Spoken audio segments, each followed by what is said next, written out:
No music yet? I always have music on my end, bro. I was jamming out, but I was just celebrating Trike in my head being the first champion of the world once again.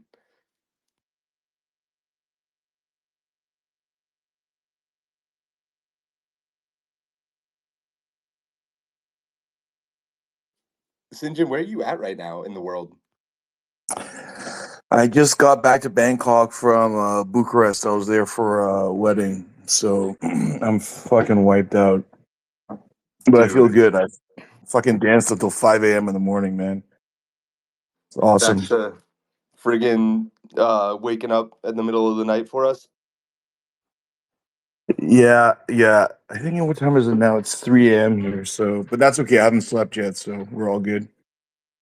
God, absolute titan of industry, this lad. Holy. How you guys all doing? Fan fucking tastic, bro. How are you? Much better than last week. Yeah, I heard Pirate Nation was down bad to no fault of their own, but they were going through it last week. We're glad to hear you're on the other side, and awesome to have Amit, one of the co-founders of Farmville, on the space yet again. He was absolutely amazing last time. Been looking forward to this. Thanks for making time for us, brother.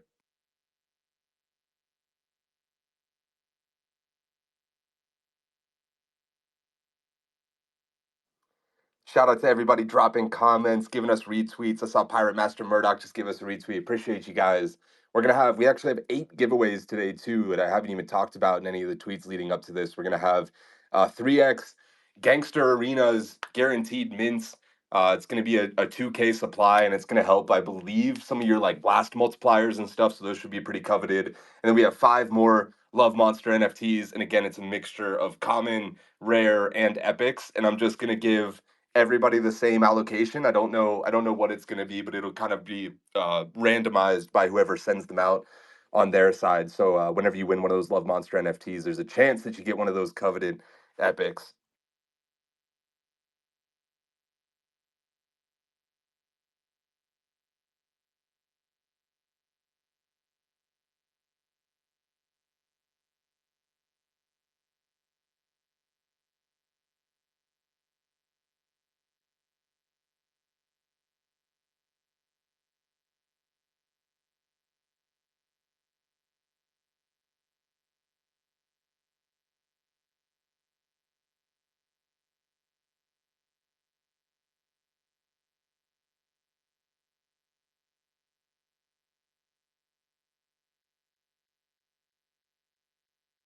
Just waiting for 1 or 2 more panelists, then we're going to get going, guys.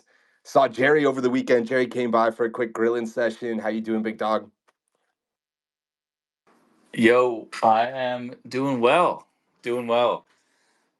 Man, it's Sam, I don't know how you feel, but every time the weather here in Salt Lake, it's like beautiful for like 3 days and then shit for like another eight.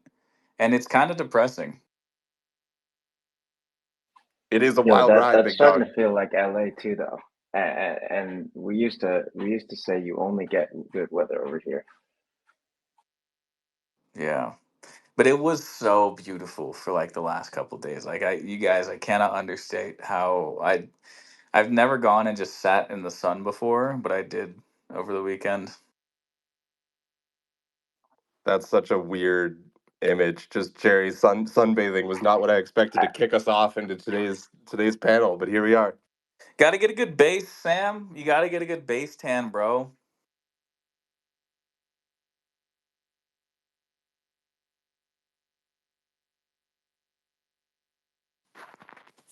My wife's judging you. Crazy. I didn't know I didn't have Andy being married on my bingo card. I'm I just this awkward in a real long time. All right, well, let's break the tension then. Step up to the plate and get ready for the Grand Slam guru of marketing, the dazzling diamond strategist of the digital domain, a former semi pro sensation who's traded in the baseball bat for the big leagues of blockchain. He now pitches perfect plans for Uptick, the premier player in Web3 user acquisition. Whether he's stealing bases or steering brands, He knows how to play the field and score big. So tighten up your laces and prepare for a home run as we welcome the commander of the curveball, the powerhouse of promotion. It's the mastermind with the Midas touch. It's Jerry, the go-to-God singer. Yo, yes, they do. In fact, I didn't call myself this. The people did, but they do call me the Shohei Ohtani of Web3. Happy to be here. I'll believe that whenever I see somebody say it out loud. Step into the spotlight, the maestro of the mustache, the wizard of wallets, the behemoth of business development. He's not just the technical engineer, he's the visionary virtuoso behind Stardust, pioneering the path for wallets as a service and mastering the art of user acquisition in the Web3 gaming world. With a mustache as magnificent as his mind, each follicle finely tuned to the frequency of innovation, he crafts not just code, but the very future of financial tech interaction. It's the Sultan of Stardust, the mustached maestro. It's Andy Adams. The mustache as magnificent as my mind is the shadiest fucking thing you have ever said. My mustache is like so mid. It's not that good. Yeah, that's So true. thank you. Thank you for that, asshole. That's true. I do want to agree with that, Andy. It is mid. With a mustache and a mind, both matching that of a sixth grader. It's Andy Adams. Maybe we'll try that out next week. Up next, raining down from the cutthroat corridors of corporate power and risking it all with a roll of the dice, this man turned Macau into the glittering El Dorado of the East, boldly legalizing poker in a land that now outshines Las Vegas in splendor and in stakes. His moves aren't just bold, they're revolutionary, challenging the status quo and saying what others only dare to think. From Team Liquid Advisory to Alibaba exits, he's now aiming his visionary sights on the frontier of Web3 gaming with Maya Greek, who's the girlfriend. Meet the man who's the daredevil of dialogue, the titan of taboo, the founder who cannot be bought. It's Sinjin. Thank you, Sam. I can definitely be rented, but never bought. Love you, brother. Love you too, bro. Rented by Binance. It looks like I'm off on the panel by one. I miscounted. My apologies to the panelists. I might have to do a little bit of rotationing. Lems, I might switch you out for Koji a little bit. Sorry, guys. We'll make it work. Up next, you'll want to knock on wood for luck to keep up with this panelist charisma and wit. He's a spellbinding speaker and a fantastic friend who's always knocking it out of the park on these panels. He's the marketplace magician with Magic Eden, transforming trades into treasures that'll knock your socks off. Welcome to the panel. It's the Emperor of Esports, the Maven of Magic Eden. It's Knock. Oh, I love it. I got two new intros for Sam. What is it, 70 weeks in to the gamified, rumble, simplified ecosystem. Absolutely fucking love it. Appreciate you, buddy. You got a lot of good topics. Should be a good one. I'm glad that you appreciate them, man, because at like 4 a.m. on a Sunday night, I'm like, oh man, this really isn't worth it. But then I have these little moments, and I'm stoked again that I put in the time. Up next, majestically mastering the mountaintops of mobile marvels, he is the monumental mogul of gaming milestones, molding the mechanics of wordplay into a cultural phenomenon. His masterful moves with words with friends metamorphosized the mobile meta, magnetizing a staggering 500 million downloads. This maestro of multimedia has mesmerized the masses across VR, console, and PC, masterfully manipulating the medium to mega success. So mobilize your applause and marvel at the magnificence of the multifaceted master. It's prolific Paul Bettner. We're back. I mean, I'm back. I don't like going more than a week without seeing y'all. That was tough. This last 2 weeks. I was in Paris last week with a horrible stomach bug. It sucked, but everything's better now. I'm back in shape. I'm here for y'all, and I'm so glad to be here. Appreciate you, bro. Love you. I was in Belize and got a stomach bug, and I was like, yeah, that's Belize. It makes sense. But to get one in Paris, you don't see that coming, man. The culinary capital of the world. Seriously, I don't know. But anyway, Paris is awesome, y'all. I haven't been there in forever. It is a truly great city.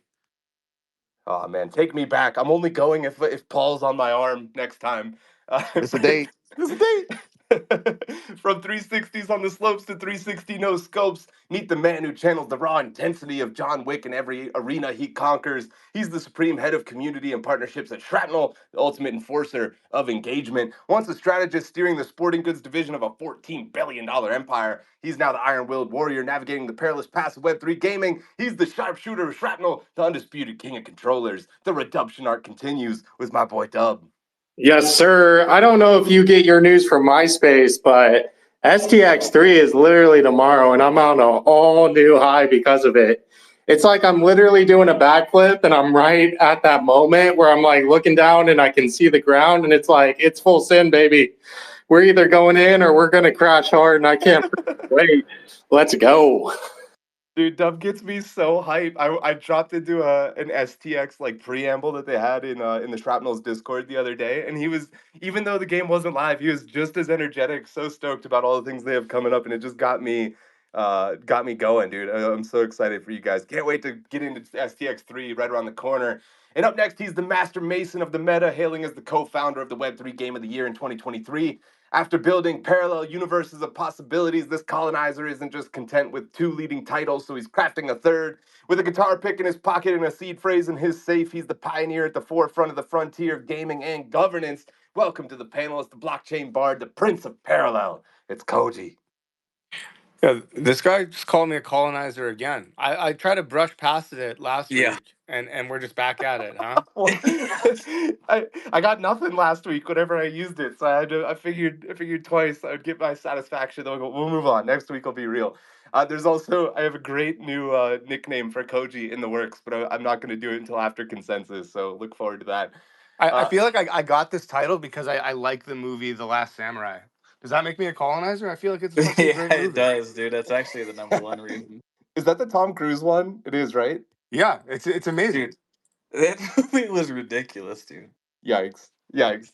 Emerging from the epicenter of EA games and entering the echelon of excellence at Avalanche, endowed with the extraordinary ensemble of expertise and an exceptional eye for innovation. It's the emperor of execution, the envoy of everything electronic in the elite ecosystem of blockchain gaming, with an enigmatic excellence and energetic ensemble of extraordinary ideas, ensuring every endeavor is exhilarating. He's the Arctic architect, the exceptional executor representing Avalanche. It's Ed Chang. It's great to be here again, everybody. I was doing so well with my diet, watching my macros, and I decided to have a Detroit-style pizza for lunch today. So I'm hoping Gamified will spice things up and wake me up. Thanks in advance. Great call. We will do our best to wake you up on this panel as well. And sailing in from Proof of Play, where they're crafting blockchain brilliance and building games that make ye shiver with excitement. This buccaneer is on the blockchain. This buccaneer of the blockchain isn't just navigating new waters. He's the co-founder of Farmville, the game that hooked over 80 million landlubbers and turned everyone into virtual farmers. From plowing fields to plundering treasure, this tech-savvy swashbuckler has done it all. So raise your grog for the pirate prince of proving play. It's Amit. Thanks, Sam. Just, I don't know how you do this without getting tongue-tied, man. It's awesome. And I am so glad to finally be back on the panel with Amit. Hey, buddy, what's up? Hey, dude. Yeah, I know, right? Let's make it a good one. All right. Dude, me too. I'm so excited to have him back. And speaking of people I'm excited to have back, jumping into the spotlight, he's the founding father of Geno Pets, the Web3 wizard who meets fitness with fun in every stride, bringing your digital pets to life by rewarding every step. He's nurtured more digital critters than a Tamagotchi daycare and logged more miles than a Peloton. With a knack for turning jogs into joyful quests, he's here to jazz up our panel yet again. It's the juggernaut of Geno Pets, the jester of jogging. It's Jay. What's up, Sam? Thanks for having me back, guys. I think this is my official first time being on the panel as an invited guest, not a heckler from the crowd that gets brought up. But you know, I feel good to be here. Thanks for having me. Great to have you, brother. And last but not least, Lems, I just invited you to co-host. We were doing a little rotation. Weighing in at 2.4 pounds, he's the small-scale scholar, the little lizard legend, leaping from ledger to ledger. Brace yourselves for the dynamo of diction, the tongue-twitching titan of topics. It's the co-host with the most. It's Lems.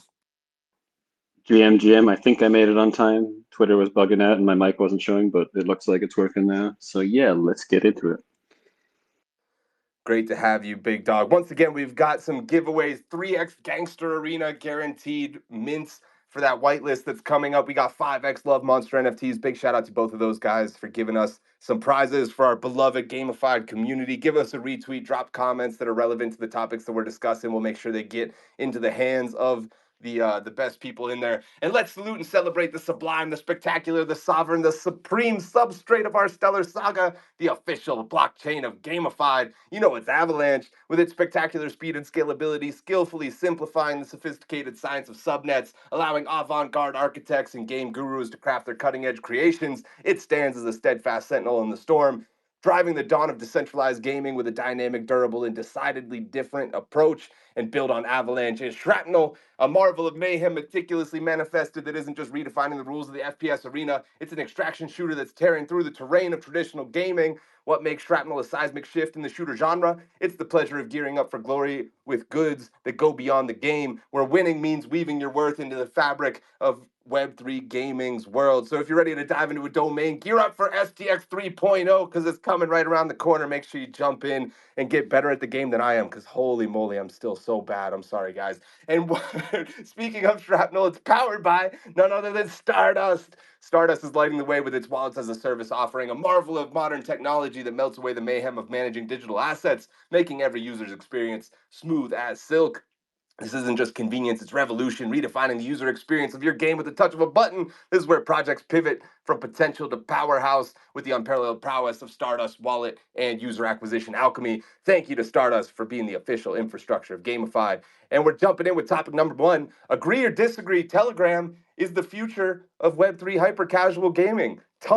Telegram's coin is the top 10 coin in crypto. It's crazy. Barely know anyone's talking about it still. We spoke about Notcoin whenever they had 25 million users. Well, now they have 35 million users, and apparently it's got $1 billion market cap. It's absolutely ludicrous. Notcoin is obviously built on the Ton chain, and we're seeing a lot more hyper casual Telegram games. They had their TGE last week, could be one of the biggest of 2024. 500 million market cap, 1 billion in trading, 35 million. We have players in quotes because they're just tapping a screen. That's what Notcoin is. So again, is Telegram gonna be the sleeping giant in Web3 gaming? I'll go to Dub, then we'll go to Sinjin.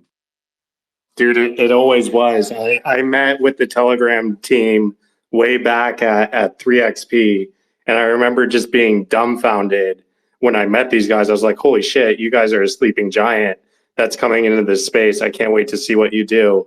And I've become a huge fan of hyper casual games. Shout out to Far World, shout out to Alchemy. Thanks for building the Lunatics with us. Big kisses. And I can't wait to see what we can build on Telegram and what those experiences look like. The fact that they exist now has me like super eager to dive in and go find it out. But between Farcaster and Telegram, I think it's going to be a cool world, especially with Discord too. Really excited to hear from some guys like Amit and Wild Paul Bettner. We also have a topic coming up about browser games, so we'll kind of separate those two things. Sinjin, I'm going over to you, big dog. Yeah, I've been exploring the chain over the last month, but from the casino side, there are a couple of casinos that have actually launched through Ton, and they're fucking minting millions of dollars in cash right now.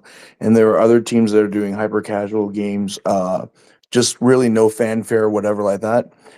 Teams of like two, three people, and they're already profitable right now. I'm like talking about like 7 million a month, so it is fucking ripping right now. Damn, that's crazy. And Dub, if you were hearing about this all the way back at 3XP, I'm sure you're absolutely filthy rich because you definitely invested a ton into Ton, right? Clearly, right? Right? Clearly, that's why I still am gainfully employed here, doing what I do every day. Maybe next time. We'll get him next time. Wild Paul tagging you in, bud. How are you all sleeping on this? Like, I thought it's like a proven thing that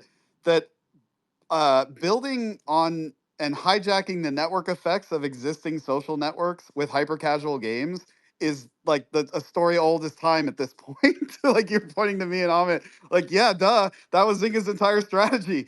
I think that I can't actually believe how low the current value is of this. I don't understand why people are sleeping on it. Maybe it's just too new. We haven't talked about it enough or whatever.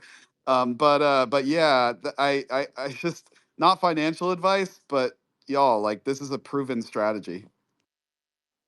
Yeah, I'm sure you wouldn't know anything about that, Mr. Wild Paul. Jay from Geno Pets. Not only I would say is it a proven, somewhat obvious strategy, but it is the one place that every speculator in Web3 goes when they're looking for something to do. Telegram is the entry point to becoming crypto, any of my friends that are wondering or asking, how do I get into Web3? The first thing I tell them is, one, you need Twitter, and two, you need Telegram. And if you're not in those two places, you're missing the conversation.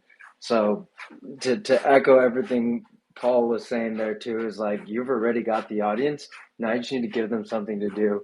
And we're all in these chats all day long, getting 100 notifications in the Friends of Wolves chat when you don't pay attention for 5 hours.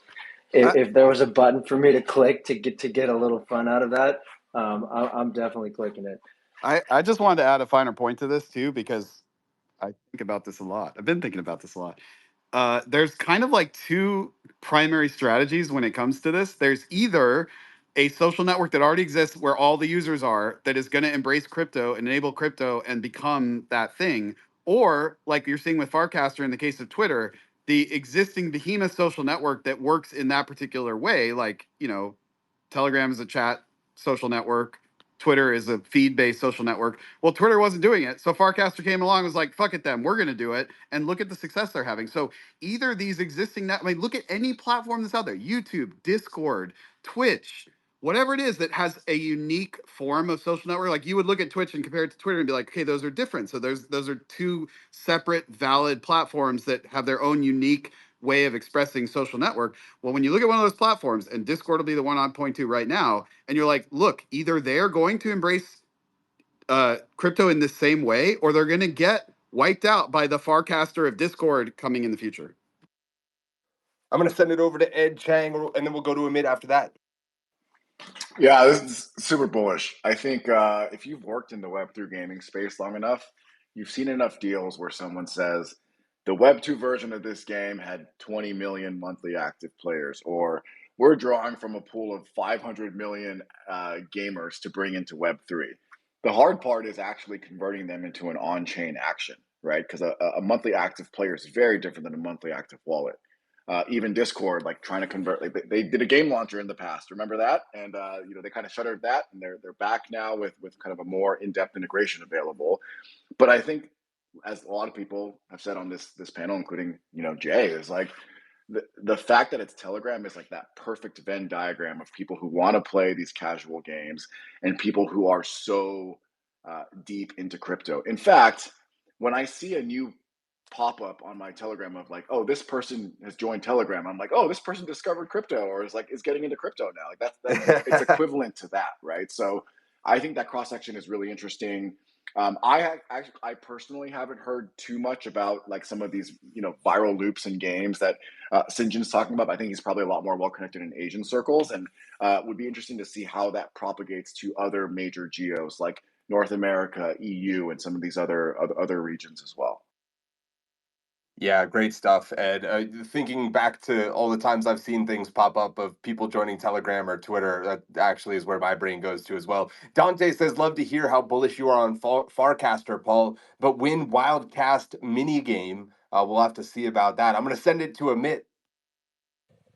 Yeah. So apologies if I'm repeating something that's already been said. For some reason, some folks just like their voices aren't coming through. So I like basically missed all of Jay's, whatever Jay said. I completely missed it. You're gonna have to disconnect and come back if that Yeah, happens. I did. I Unfortunately. did that a couple times. Anyways, but I'll just say my piece. And so basically, like this whole, I think that the Telegram thing is super interesting. I was actually digging into it a couple days ago. And as a team, we're actually looking into it as well. I think the one thing that people miss is this idea of like instant games, right? So one of the things that we had a huge advantage of at Zynga was the fact that you click a link and then you're in the game.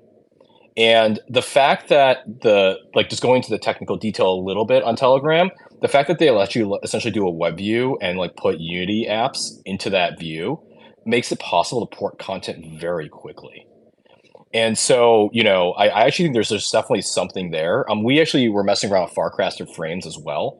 So the idea of these like instant games where you're immediately in the experience, your wallet is already connected, and you're just like engaging, it's kind of not just like a distribution opportunity for developers, but I actually think it's like just a better experience for players. And this idea that like a Web3 experience could be worse, and people have kind of taken it for granted. It's become a bit of a meme that like Web3 experiences by default are worse. I think this actually flips on its head. It's possible to have a Web3 experience that's better than a Web2 experience, and I think we're going to start to see it with Telegram. Also, if folks are asleep at the wheel, Discord is also launching an in-app network, and so it's possible to actually do like in Discord experiences as well. I mean, the A16Z guys have been tweeting about it nonstop because they're Yeah, it's called basically looking. Discord Activities, I think. Yeah, it's sick, right? And so like Paul's 100% right. Like the reason Zynga was able to grow so fast, Farmville, we had 1 million users in 4 days. And the reason why is because we weren't paying for user acquisition. Facebook essentially was a leaky faucet in terms of distribution, and both Telegram and Discord are this right now. And I think like there's an opportunity to build a multi-billion-dollar company on just the distribution these guys are giving away for free. Pirate Master Murdoch giving us some love in the comments. He says, my favorite intro this week was for Amit, the man himself. It's also really cool to hear that you really, really like the Discord questing, because we had that as a topic maybe a month ago, and then I haven't used it or even seen it at all. So it's great to hear somebody as qualified as yourself saying that it is indeed a good thing. I'm going to pick somebody at the end of this topic in about 5 minutes to get one of the rewards who retweeted the space. So if you want to get that in, go ahead and do that now. Lems, I'm tagging you in, then we'll go to Knock and then back to Mr. Wild Paul. All right. The first thing I want to say is it sounds like Jay is like running on a treadmill in the background, and props to you for being on brand as you're in a Twitter That space is and 100% exercising. true. GG, my friend, GG. I am definitely one of these people who has totally slept on this. When Sam told me about this topic, we were going to talk about it. We talked about Notcoin a few weeks ago, and I still didn't pay much attention. And the fact that they're a $23 billion market cap for the Ton chain and the top 10 coin, and no one really talks about it, just shows how people kind of just get caught up in the, quote unquote AAA experience, the nice shiny new thing, and it's the casual stuff that often prints a lot of money and it goes by the wayside. So yeah, rooting for Telegram. I basically thought it was just BD, group chats, and DJ and shitcoins and trading bots, but turns out we're going to have some hyper casual games too. Knock, tagging you in, brother. Yeah, I mean, most of the serious points here have already been said, but I think that the key takeaway for anybody who maybe missed a little bit about of that was like they've got built-in distribution, right? The name of the game, especially in Web3, is distribution. Everybody is struggling to find players, and the Telegram audience is a captive audience, most of who, at least in my own personal circles, sort of to Ed's point, are people who are crypto native or at least interested in crypto, and that's something that I think is incredibly powerful. If you look at the current meta in crypto, which is all shitcoin trading, pretty much anybody who trades shitcoins with any sort of sophistication is trading with Telegram bots. They're not actually trading themselves with manual inputs. They're using bots on Telegram to perform these actions. So you've got a captive audience. You've got an audience who has proven that they are, interested in the idea of crypto. Casual games make a ton of sense. The Discord thing. Discord recently introduced like games within servers as well, and it's something that like my friends and I will play all the time. Like we'll be hanging out in Discord. We're waiting for a queue in a game of League or something like that. We'll pop up a game on Discord. One of the ones that we play all the time is like this shitty little mini golf game that they've put together, and it's a really small, quick, casual experience. We're built into the server. This game literally we would never have touched it if it wasn't built directly into the Discord experience. I think that this is a no-brainer. They've been talking about this for quite some time. The team has been pretty aggressive in trying to get new people to build on.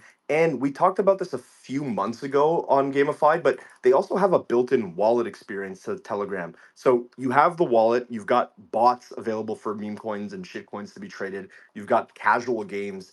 It's a really powerful distribution loop, and I think that people are sleeping on it for sure. Well, Paul, I'm going to send it to you. Then Jay will get the last word on this topic. Knock, you just pointed it out though, and I'm not sure why we're not talking about it on this, because we've had it as a previous gamified topic, which is Discord doesn't have wallets. Discord doesn't have crypto. This new activities environment that y'all are talking about is really cool, and I'm actually good friends with several of the folks that are building it. That are folks that actually worked on the wildcard game in the past. So we've got like insight into this.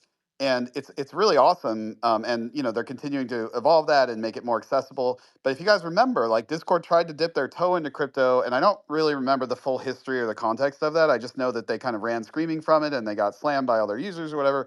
So I think the jury's still out, because I think to make this effect happen that we're talking about, which is the intersection of where people are already at and casual gaming and crypto, you have to have a wallet enabled platform. If Discord isn't willing to go there, that's what I was trying to say earlier. If they're not able to or willing to, or whatever it is that's holding them back from doing that, then someone else is going to come along and basically build Discord but with wallets and take off like Farcaster did, in my opinion. So that's why I said I think it's like one of two plays: either a platform where the users already are at, adds wallets and crypto, or someone else comes along and basically clones that platform but with wallets and has success. The last thing I wanted to say is regarding Farcaster and the comment that people put. We've actually done two, as you put them, wild casts.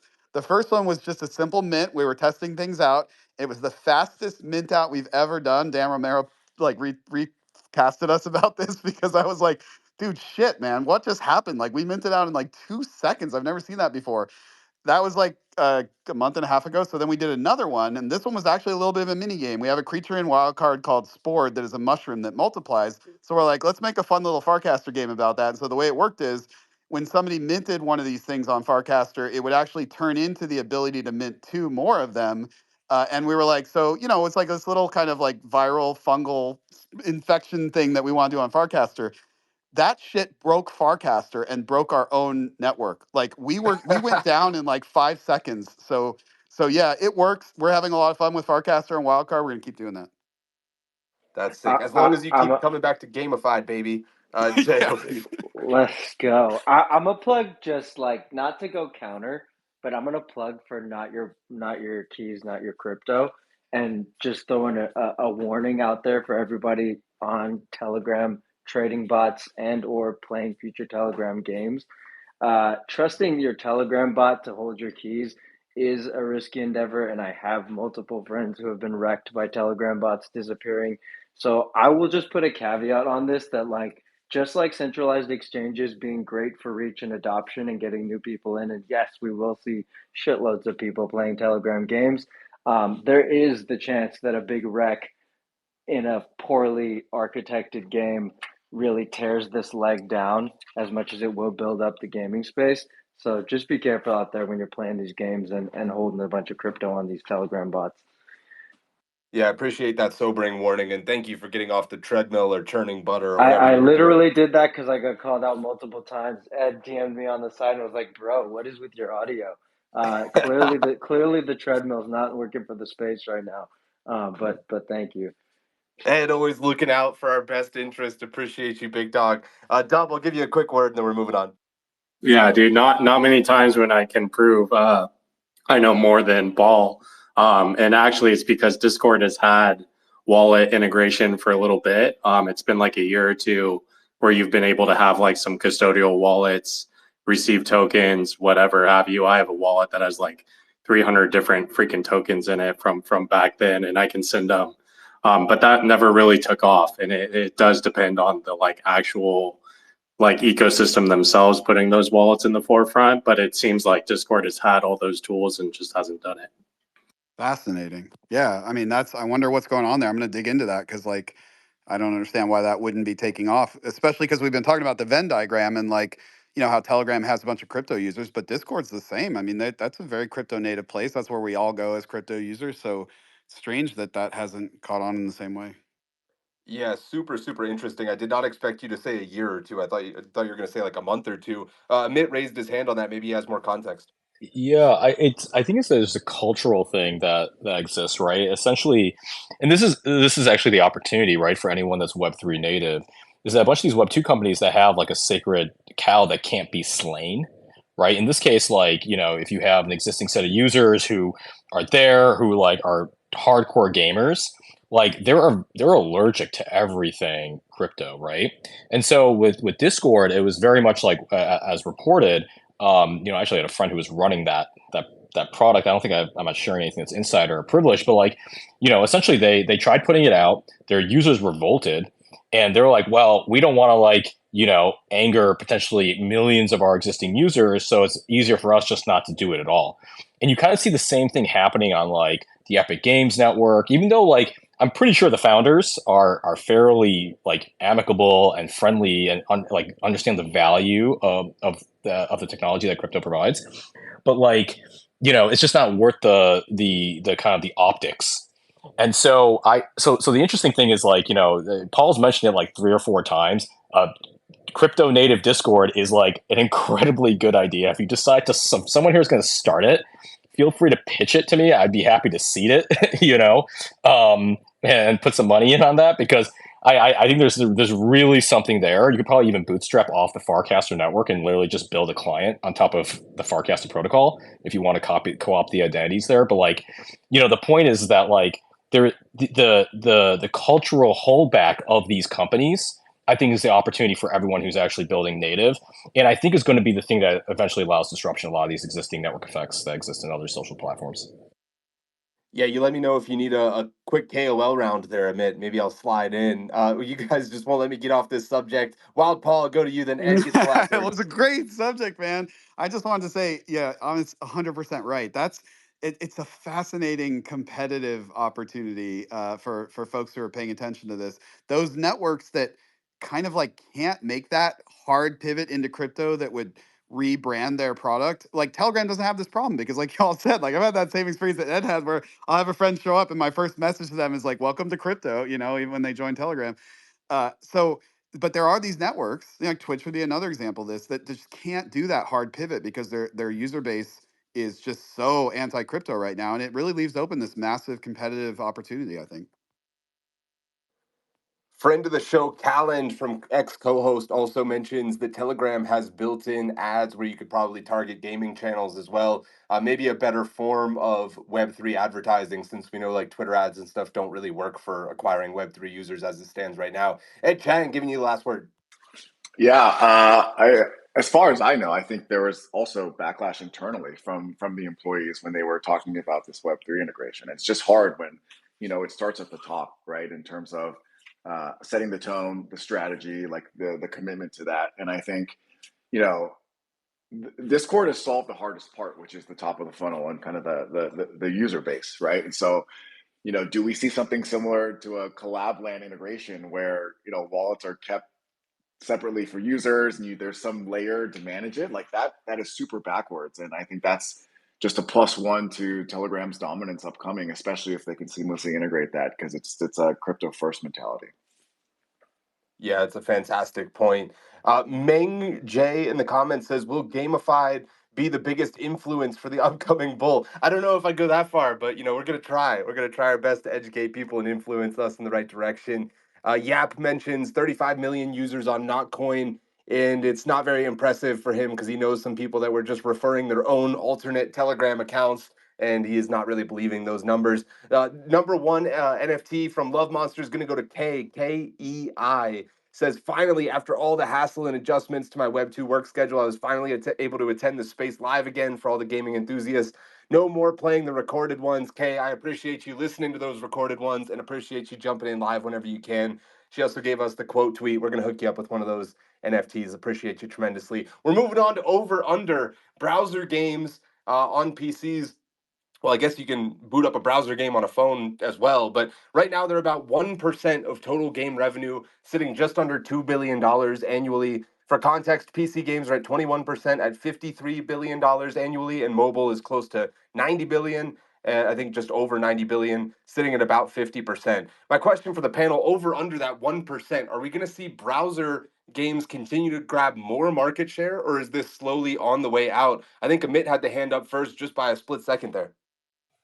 Well, I may be biased here because Pirate Nation is a browser game. But no, I think that you have to broaden the definition a little bit. Like, is Uniswap a browser game? I'd argue so. Is OpenSea a browser game? Is Blur a browser game? I'd argue so, right? And so, but like, being a little bit more conservative with the definition, I think the answer is yes, only because of the instant game things I mentioned earlier, right? Like when a game is HTML5, it essentially loads up instantly, and almost every every app platform or chat platform is now like adding some form of embedded game experience. And Farmville was a browser game too, right? And so we clearly can get to scale. That instant like play of it is the thing that I think leads to distribution. So I think we're at the early stages of this stuff. Amit beat me to the trigger by like half a split second, but you went the same place I was going because I don't know where you pulled that stat, Sam, but that 1% has to be of Web 2 games or traditional games. But when you look at Web 3 games and you consider something like, an OpenSea, or maybe not, no, who's talking about OpenSea anymore? A Magic Eden, or any of our exchanges as browser quote unquote games in Web 3, that's driving way more revenue than your typical games. You've got speculator Web3 whales pushing way more money through Web3 products than you'll ever get through Web2 players buying things through their favorite mobile, desktop, or browser game.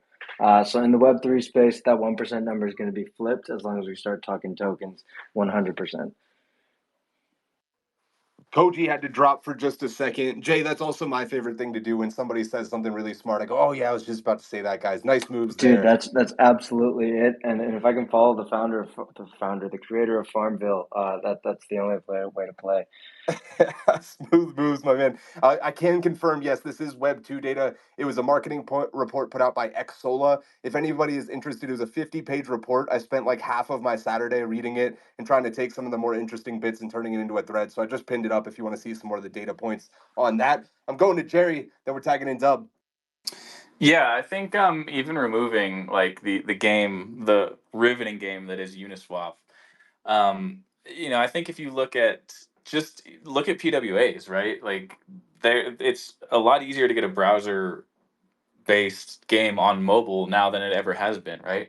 And I think like we look at, I still definitely have the tendency because I guess I'm in the right age. Like I still previous like a year ago when people were like, oh, browser is going to be the next big thing, I'd be like, I just remember like the shitty flash games that we would play like when you had nothing else to do and you didn't have a good computer at your house, so like all you could do was play these like restaurant simulators that were on like whatever shitty flashlight was popular at the time.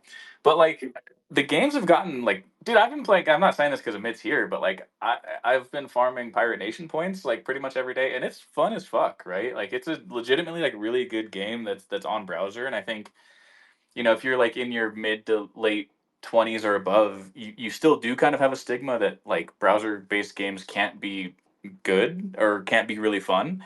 But that's changing, really rapidly. And like I said, I think PWAs and just the browser based experiences that are out there right now, like I think we blow past that pretty quickly. Yeah, great points. I always flash back to Miniclip, which I definitely spent hundreds of hours on. I don't know if I ever spent any money, but they definitely monetized me through ads because I never had a browser blocker whenever I was 14 or whatever it was. Dub from Shrapnel, tagging you in. Yeah, I just wanted to point out that it's definitely Web3 games and ecosystems are like redefining the need for browser experiences.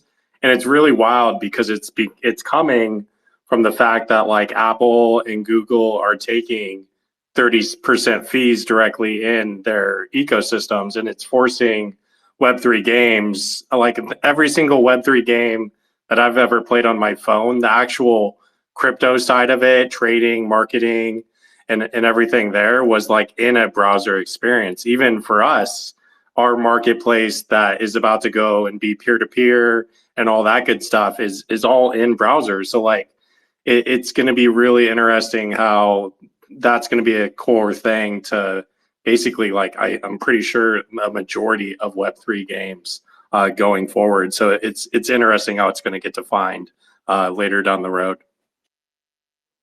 Yeah, great stuff, Dub. A couple more NFTs going out. We're giving it to Calbear and to Grime for hooking us up with a retweet. Appreciate you both. I'll give Calbear a Gangsters Arena one, and Grime is going to get the Love Monster NFT. Thank you guys for supporting the show. We're going to move on to the next topic. What's the word for Riftstorm's mint structure? If you guys aren't familiar, I'm going to lay it out because it's very unique from what I can tell. I took a meeting with these guys over the week, and I was just kind of surprised and delighted to just see the unique approach to it after seeing so many people just copy each other.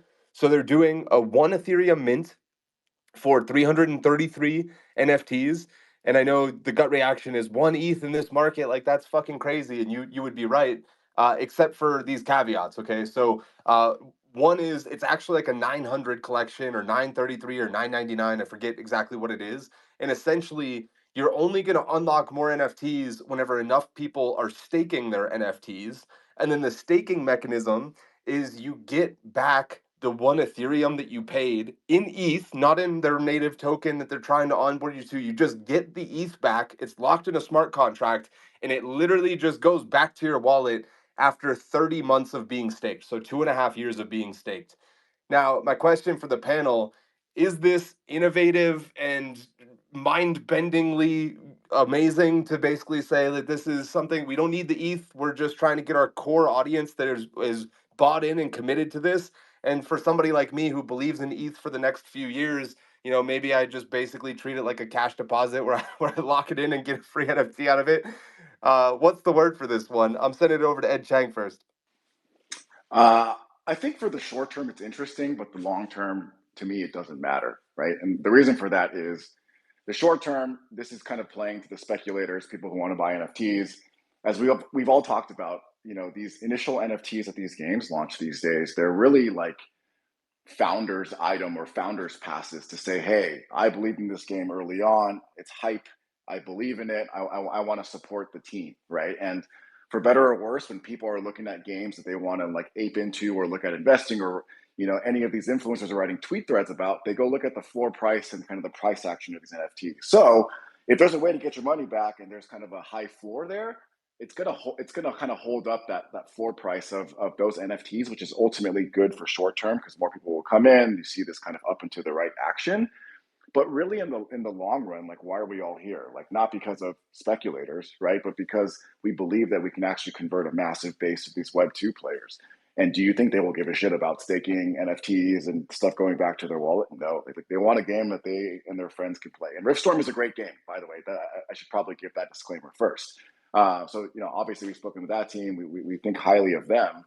But in the mid to long term, I just don't think it matters that much because either you're going to convert this audience and have a very, like a sustainable live services game that many people play, or you're not. And no one's going to look back and be like, sweet, I got that ETH back 2.5 years later, right? And for these early believers, like they are the most diamond hands. Like if you're buying something early on, you find that alpha, like I don't know that it matters to you that much in the long run. Jaxie has a great comment. He says, Sam just described the perfect Ponzi for me because half the degens will forget that they even own it in 24 months. Yeah, fair point. Jerry, over to you. Yeah, I think I kind of land with Ed here. I think short term it's kind of interesting and it'll be cool to see. I think long term I don't think this is going to change anything with how people launch NFTs, right? I think if you don't need the ETH from it, just handpick 333 people and give it to them for free, right? So I don't think that like there's anything really interesting about it. I think like, and from a from my standpoint, like if I was gonna buy one, why wouldn't I just go stake my ETH or do something else with it, right? If I'm just gonna get it all, it's like giving somebody an ETH for 30 months and then just getting it back after that, like doesn't it doesn't do anything for me as a consumer, and I don't see what it does for them as a project. I think everybody's just gonna walk away from this being like, well, could have done anything else with my life, but I did that. It's like fucking watching monster crab catchers on Discovery TV. Like you could watch The Bear, which is a great show, or you could, watch Ice Road Truckers. And I feel like this is kind of like watching Ice Road Truckers. That is a wild comparison. I'll go to Dub. Then we're tagging in Knock. Holy shit, that threw me off. My my word was holy guacamole. I absolutely love the game and I love the people. I've known them since like 2 GGCs past. And huge props to what they've done and what they've built. They've been amazing builders. But the idea of locking anything up for 2 years to me is crazy. Like I wouldn't even like I don't like, there's not many things in this world that I would be willing to dedicate for 2 years plus to. So the idea of doing that just seems like a bit extreme to me. And that's what my knee jerk reaction comes to. And I would prefer, it's cool and it's great to innovate, but locking up stuff for that long is a bit nuts in my mind. Knock, what's your thoughts on this one, brother? There's this subreddit. One is called DIY, like do it yourself, and the other is DIY, as in why the fuck did you do that? And that's kind of how I feel about this. I mean, locking up an ETH for 2.5 months feels pretty bad given the fact that like even for something that is pretty liquid like fungible tokens, we already don't want to see vesting schedules of anywhere near that length, and people are starting to get salty about that, so that's confusing to me. The other thing is this a US based team? Because this, the idea of like purchasing something with the expectation that that something is going to return something of value to you sounds a whole lot like that scary S word that we don't want to talk about in crypto. And to me, this feels like it's maybe a little too experimental. So I'm not too sure. I like the idea. The team is great. The game is good. I love literally everything else that they're doing. But to me, this just feels kind of bad. Is this guy fucking farming not coins in the background? I'm Not actually coin. playing the X Defined game as this is going on. Rate it out of 10 real quick, Knock. It's like a soft 6. Soft six. Yeah. That means it's a 3. Off air, it's a 3. Lems, over to you. All right, I'm just going to jump in and be devil's advocate, I guess, because everyone's like hating on this, and I think it's a little interesting. I probably wouldn't do it, but I'll just throw some devil's advocate in there. To Jerry's point, if you give a free mint, I guess they're concerned about, what if it has a trash floor price and people all just like dump it, and then you don't have that social signaling. I guess by getting people to lock up an ETH, the idea is it'll sustain a high floor price. And it's interesting because it's not really getting yield knock. That's the one thing. It's like it sounds like they're just escrowing it, throwing it into contract, and you're staking it and just getting it back over like 20 or is it 30 months, so 2.5 years, but you're not making any profit. What it really comes down to is like, what's the utility of that NFT? If it's literally just a JPEG and you're locking up an ETH just so you have like a PFP JPEG for 2.5 years, pretty boring. Whereas if they want some kind of barrier to entry and they're trying to have a small collection and they want people who they know have some money because maybe they want to get them to invest in like their token or something later. So they want to have some holders who actually have some deep pockets. Maybe it's kind of interesting, but you need to provide some value and utility to the NFT, and it can't just be a pointless PFP for 2.5 years. I'll give them props for trying something new in a where it feels like everyone's being just copying each other and doing the same social farming meta bullshit, which is thankfully starting to die off now. And at least they're trying to think outside the box. Yeah, got to give him points for thinking outside of the box. Dub, back to you then to Jay. Yeah, I was just going to let Nog know that they're not a US based team. And it's kind of wild that literally right now we just launched enlistment while we're talking about all this stuff. So have fun diving into that. I'm going to give the next NFT to somebody in the comments who tells me whether or not they would lock an ETH for it. Riftstorm has been getting a lot of love. 333 collection. We saw Games GG launch with that same number. They were at like 1.4 ETH. Plus, if people have an ETH locked up, you would think they wouldn't sell it for less than the ETH they could get it back for, or maybe a little bit less, but probably not like 0.2. Right. So there's some things kind of working in its favor. If it's worth more than one ETH, you could sell out of it. You get your 0.5 or whatever, and then it's just an open asset where nobody has anything locked anymore. I think there's some ways for this actually to work pretty well. Jay, over to you. I was gonna say, well, one, I'm following Lems and Dub, jumping on Knox point to the SEC, and yeah, there's no return here. You're getting your money back. So I'll just double tap on that one.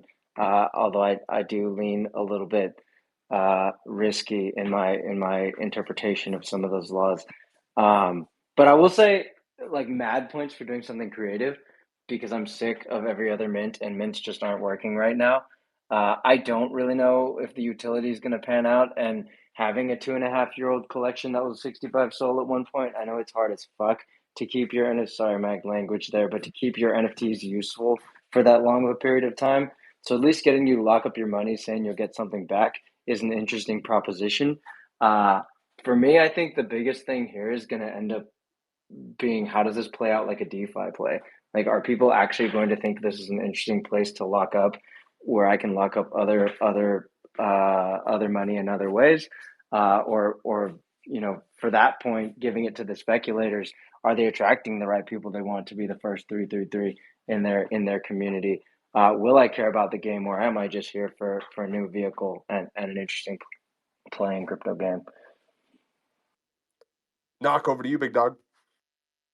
I think my biggest issue with this structure is just the opportunity cost. Like 2.5 years in crypto is such a ridiculously long time that like the ecosystem is not even going to look anything remotely like it does today 2.5 years from now. Locking up an ETH or even a portion of an ETH for that period of time means you miss out on so many different opportunities to get involved within the market. And an ETH is not like an insignificant amount of money. It is, for a lot of people who are trading in the space, a sizable portion of their entire portfolio. So you're effectively asking most users or people who would want to get into this to give up a big portion of what they have liquid to be part of your ecosystem for 2.5 years. I think it's interesting that they've tried this. I like the fact that they're experimenting. It's just, it feels like too big of an ask for your average user in the space.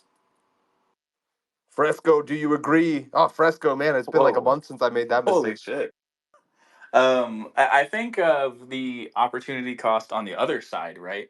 From because Knock is right. There's going to be people who, like, what ETH prices today is like $3,800. So people are gonna. There is opportunity cost from the investor side, but I also think about, like, what if these things go down below 1 ETH?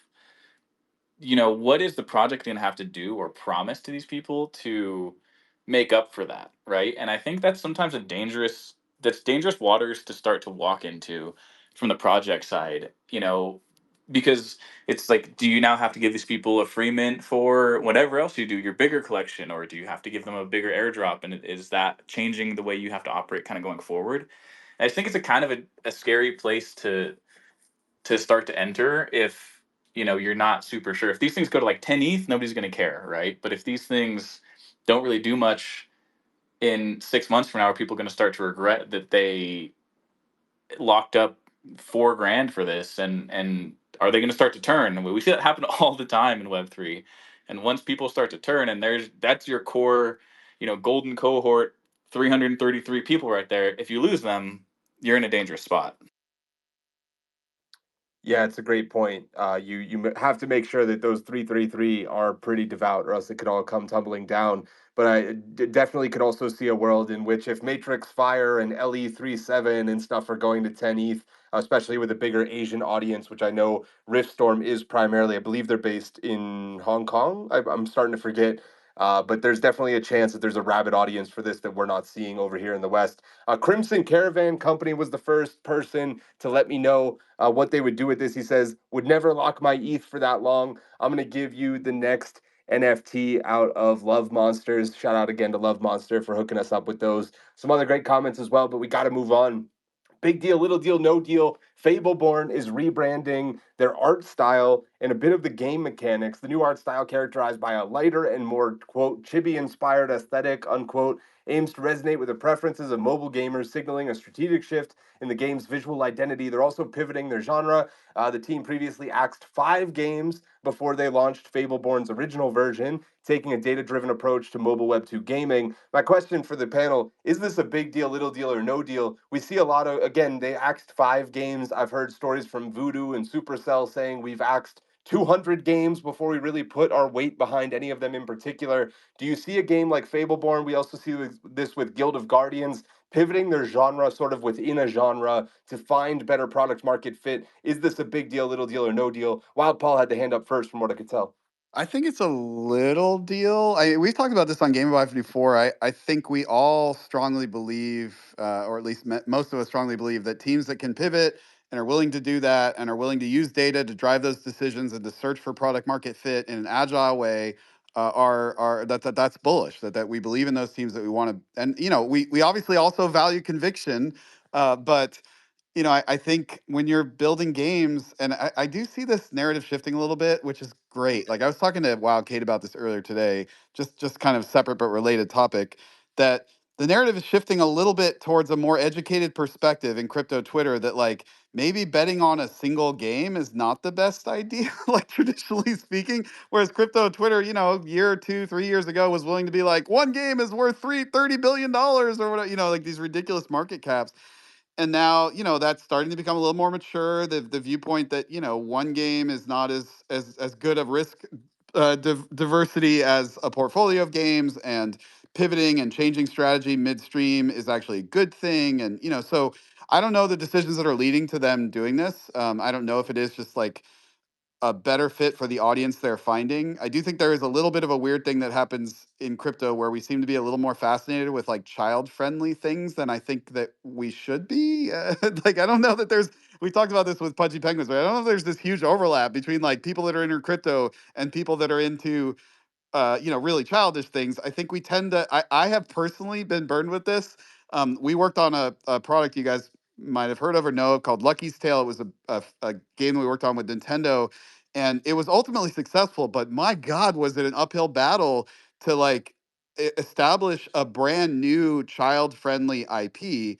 My hat's off to Pudgy because it is one of the hardest things to do. We tend to think, we take for granted the nostalgia that we generally are sort of automatically applying when we fall in love with Mario or Pokemon and things we've grown up with. And as creators, that can sort of fool us into thinking like, so therefore, if I make something like that, people will love it. And it turns out like what people love is nostalgia. They don't necessarily like, they're not necessarily willing to give that benefit to the doubt to a brand new childish feeling IP.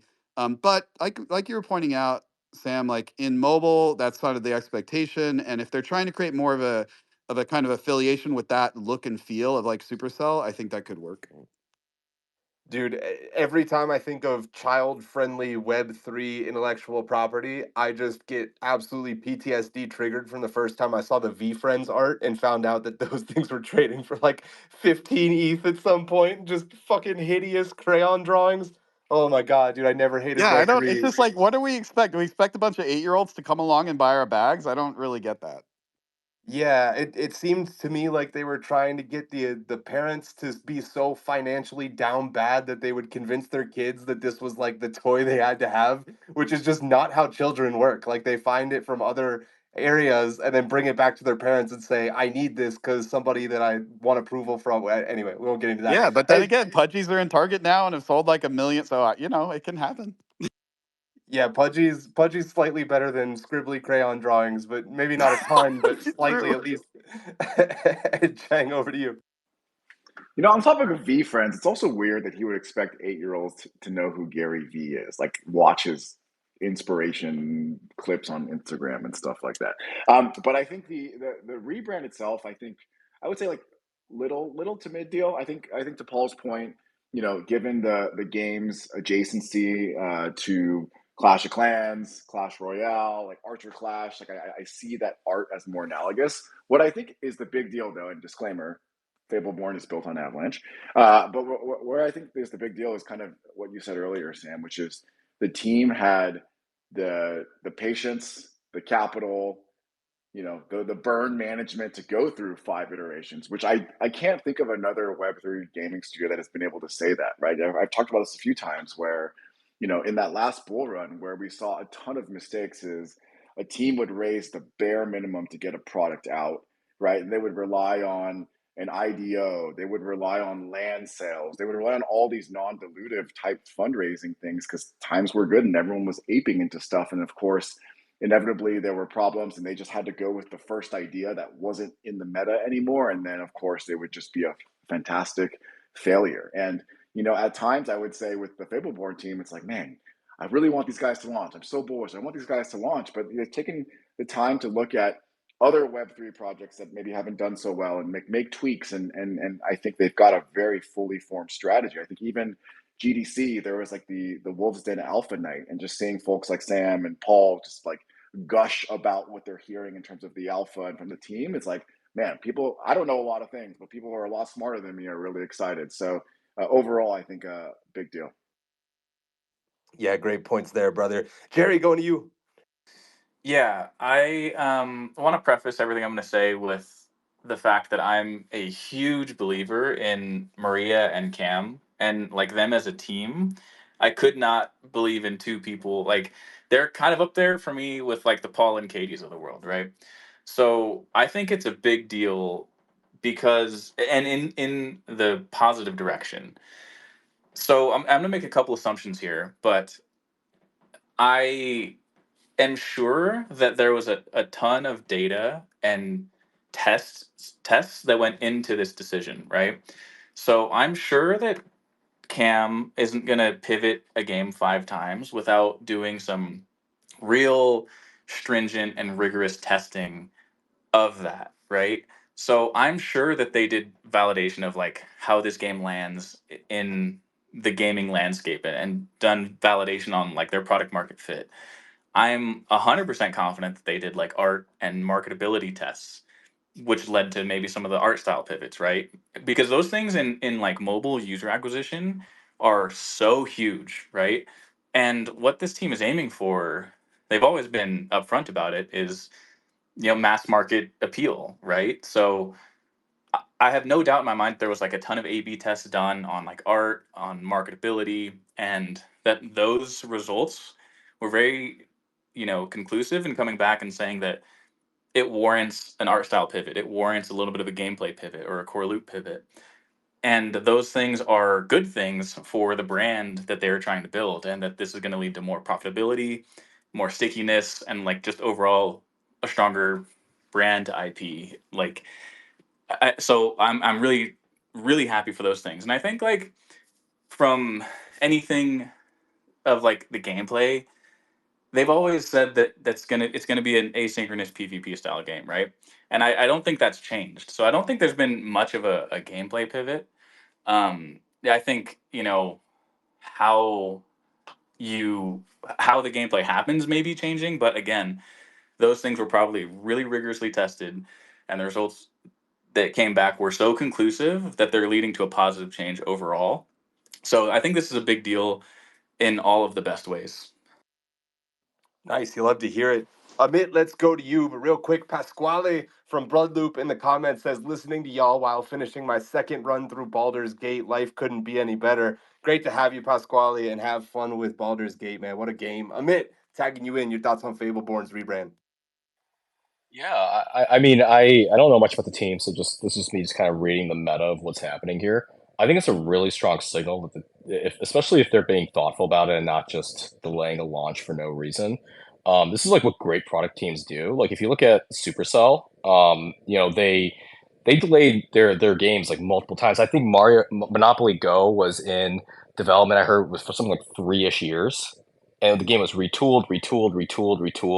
And like most mobile gaming companies, what they'll do is they'll launch the game in like New Zealand or some other geo-locked area.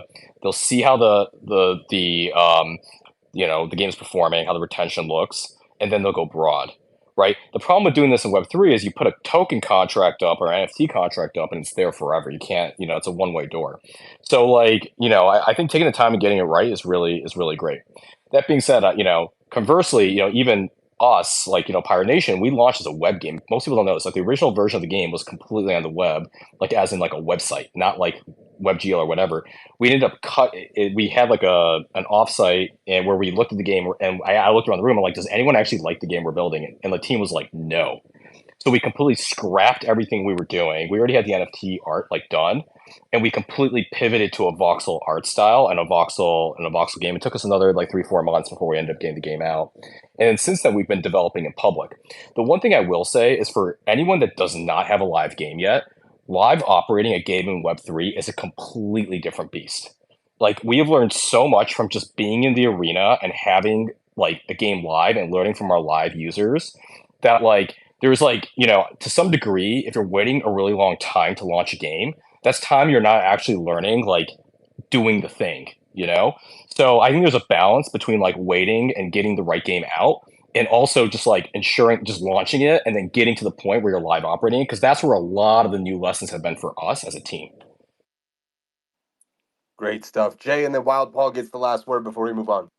I was going to chime in with big deal, Fableborne team, love for Maria and many of the others that have stated that.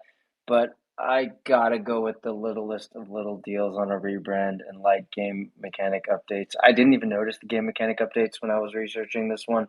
The rebrand obviously caught my eye, but for the Web3 crowd, it's just not going to move the needle, in my opinion. That's something we definitely learned from operating live game, as you said, Amit. Game's been live for so long and as pretty and polished as you want to make our new HDRP rendered Genopets. It just doesn't matter if it doesn't move the mechanics. If token's not going up or there isn't a new interesting hook, you've already got some players. Granted, if you're looking at retention data and other things that are telling you that people just don't like your game, make those changes. Yes, marketability of your art is probably something that many of us can improve. But if you're not going for free to play mobile acquisition as what's going to drive your token, or rather your game's longevity as a whole, I just don't know that those things matter nearly as much as the things that you can do to move the needle in our space. Yeah, well said. Wild Paul gets the last word. I totally agree with what Jay just said. I think that I feel like part of what we do on Gamified, and we've been doing for a while now, is one of my favorite things is we try to convey and take this sort of like historical knowledge that we have as game builders that have been doing this on other frontiers and other spaces, whether it's free to play, mobile, web games, Facebook games, whatever, and share that knowledge, share our experience, and hopefully convey some of that wisdom to not just other builders, but folks who are interested in, you know, creating their own value in this space and aligning themselves with projects that have that value. In that regard, like I think we're all on the same page that doing an art pivot is not a huge deal. It's a little deal. Branding pivot is a little deal. But I have to underline that if I could convey one thing to folks who are especially just kind of browsing around looking for the projects that they think that they want to have the most conviction in, the thing that you heard Ed Chang point to, Amit point to, Jay point to, which is these teams that show that fortitude and that adaptability, that agility to change their product continuously in the face of user feedback and can make that sort of adjustment and navigate those tumultuous waters to find product market fit. Those are the teams to align yourself with. Like it's not even close, actually, honestly. Like if you're trying to make a decision about, I think that one game is fun, or I think the art of that game is cool, or I think the Web3 marketing or hype of that project is great, or whatever, versus like I've talked to the team or I've met them, I've heard them, and when it comes to the Fableborn team, to what you're saying, Amit, like I've spent some time with them. They are one of those teams. Like Maria and the other folks working there, like they get it because they've been to that battle before. They've been in those trenches. They've taken products from failures to all the way through that difficult set of pivots to successes in free to play, in mobile, and so they know what that looks like. Those are the teams that are going to win, and there's a handful of them. I mean, some of them are here with us today with Amit and what the work he's doing, like fucking veteran at this kind of thing. Pixels is another example of this. I didn't really know Luke. I sat down with him, started talking to him, got to know, and I was like, oh my God, he's one of those guys too. The Parallels team shows all the same kind of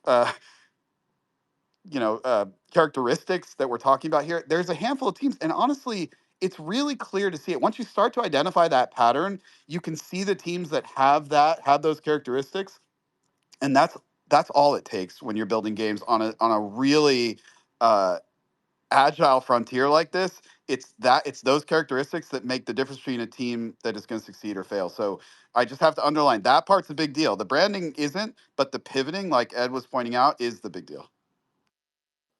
You guys keep turning me into a liar. Amit, I'll give you the last word, then we'll move on. Sorry, I know you said Paul's gonna have the last word, but this brings me back. I just want to point out something. I want to take what Paul said, yes, and say this doesn't just apply to game projects in this space.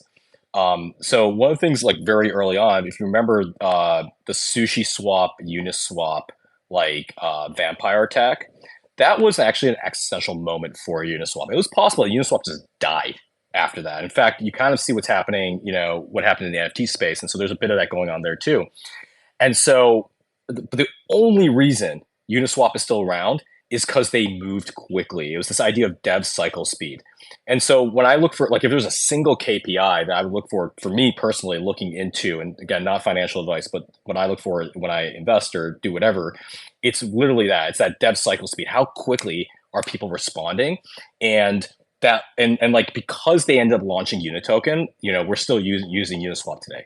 And so this is something that I think applies broadly to crypto, because it's so easy for people to switch from one thing to another that teams have to stay vigilant, have to stay active. Otherwise, someone's going to come and basically steal your market share. Great stuff. That's why we let him chime in.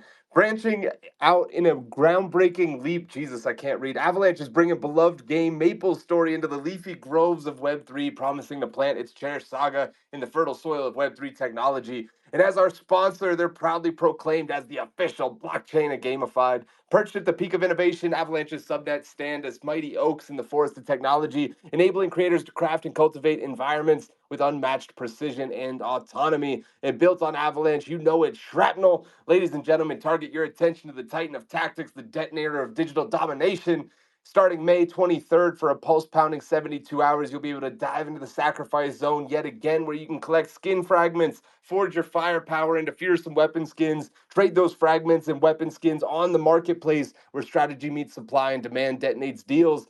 Create or complete mission, complete critical missions for explosive rewards and strap and weapon skins. And for those elite operator holders, a bonus barrage of strap awaits, boosting your battlefield bounty. So lock, load, and launch into the fray with Shrapnel, our sponsor in the official game of Gamified. And of course, fasten your seatbelts for a celestial voyage with Stardust, the interstellar infrastructure of Gamified. This cosmic conduit isn't just a tool, it's a galaxy of genius, a white label warp drive weaving the straightforward simplicity of Web 2 with the star-studded sophistication of Web 3.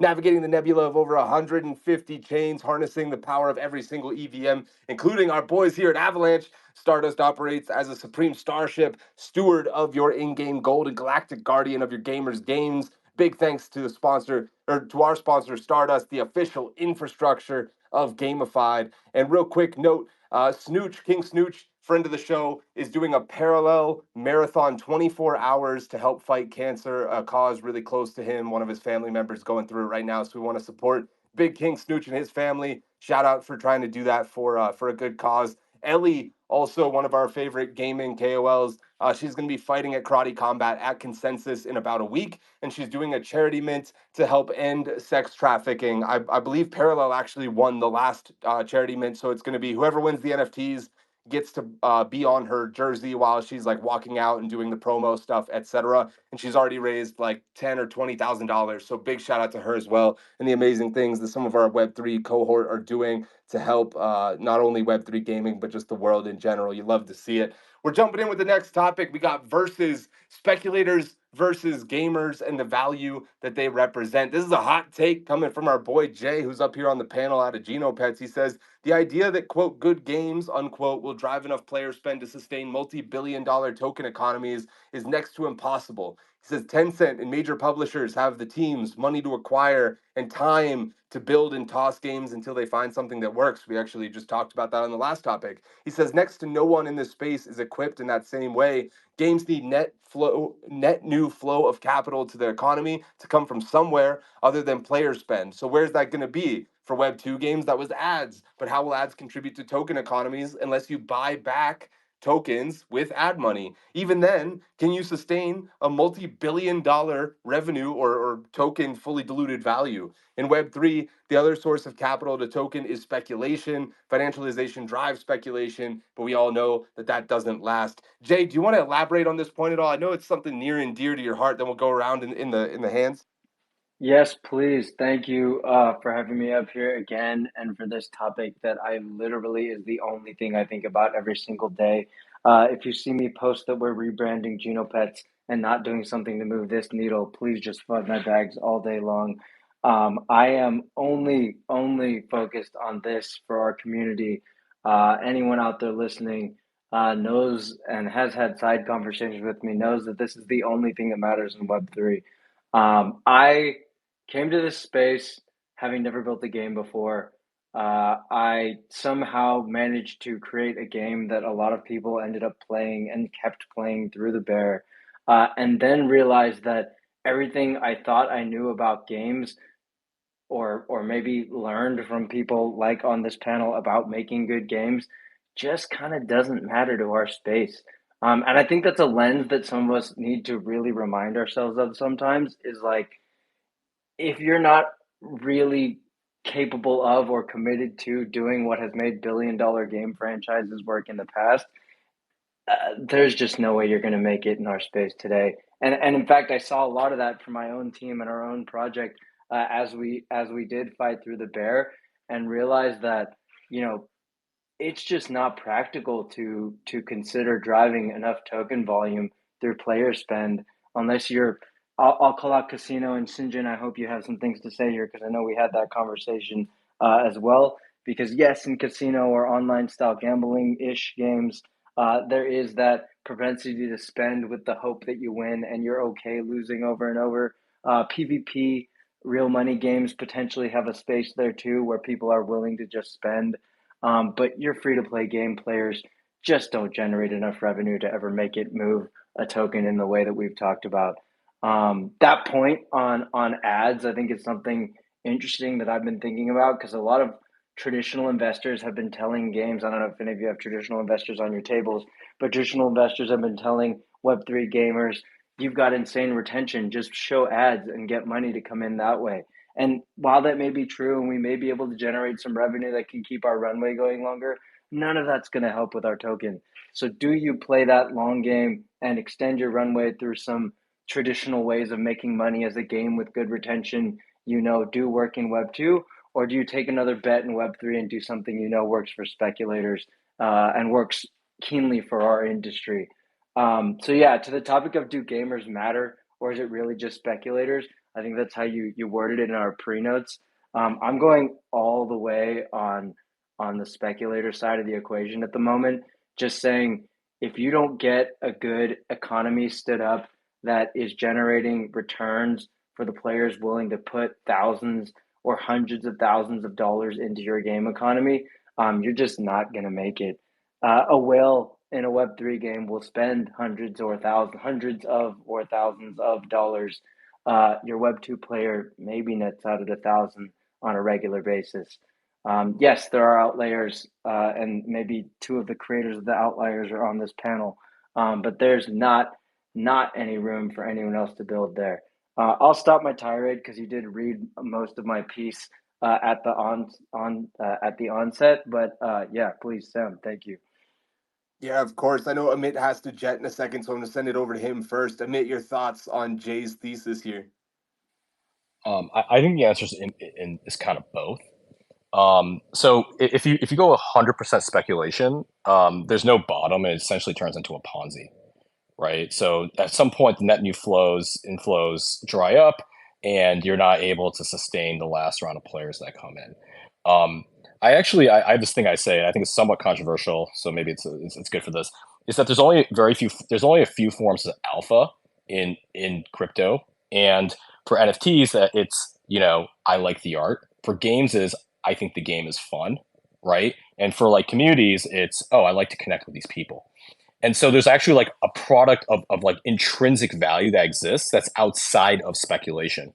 So when we think about games, the directive I give my team internally is just make a great game. And on the side, our platform team is thinking about, okay, how do we make the economy work? How do we bring in, the crypto native aspects of it? How do we essentially layer in all of these growth vehicles on top of it? So the Web2 social equivalent of this is, you're making a social game. You're like, okay, great. If I put a game on Facebook and all I do is focus on virality, I'm going to win, right? That was wrong. That was wrong advice. What it was you have to build a great game with good retention, with good core loop, and then you layer in all the Facebook social stuff on top of it, and then it explodes. So I think the Web3 equivalent of that is, you got to build a game that has great kind of mechanics that people would want to play and engage with regardless. And then you go and you basically play the Web2 side of it, or what the Web3 side of it, really, really well. So for us, we're doing this thing called Booty. It's essentially like, the way that I like to describe it, it's essentially like incentivized onboarding. So if you think about it, like, we don't have a token. I can't say if we're going to or not, but when you look at what other people are doing in the space, that money that you were taking and putting into your into ads, you can now essentially pay people directly to go through your onboarding. You can incentivize people to essentially try your game out, go through a tutorial, and give it a shot. But it only works if you don't have a leaky bucket where people are coming out the under end of this and then falling out, right? And then in terms of revenue, the second thing that the second kind of big thing that we're presuming is this idea that you do not need to make money off of primary sales, right? So if you look at something like a Bored Apes, they sold what, like $200,000-$300,000 worth of NFTs. At their peak, they were making tens of millions of dollars per month off of secondaries, right?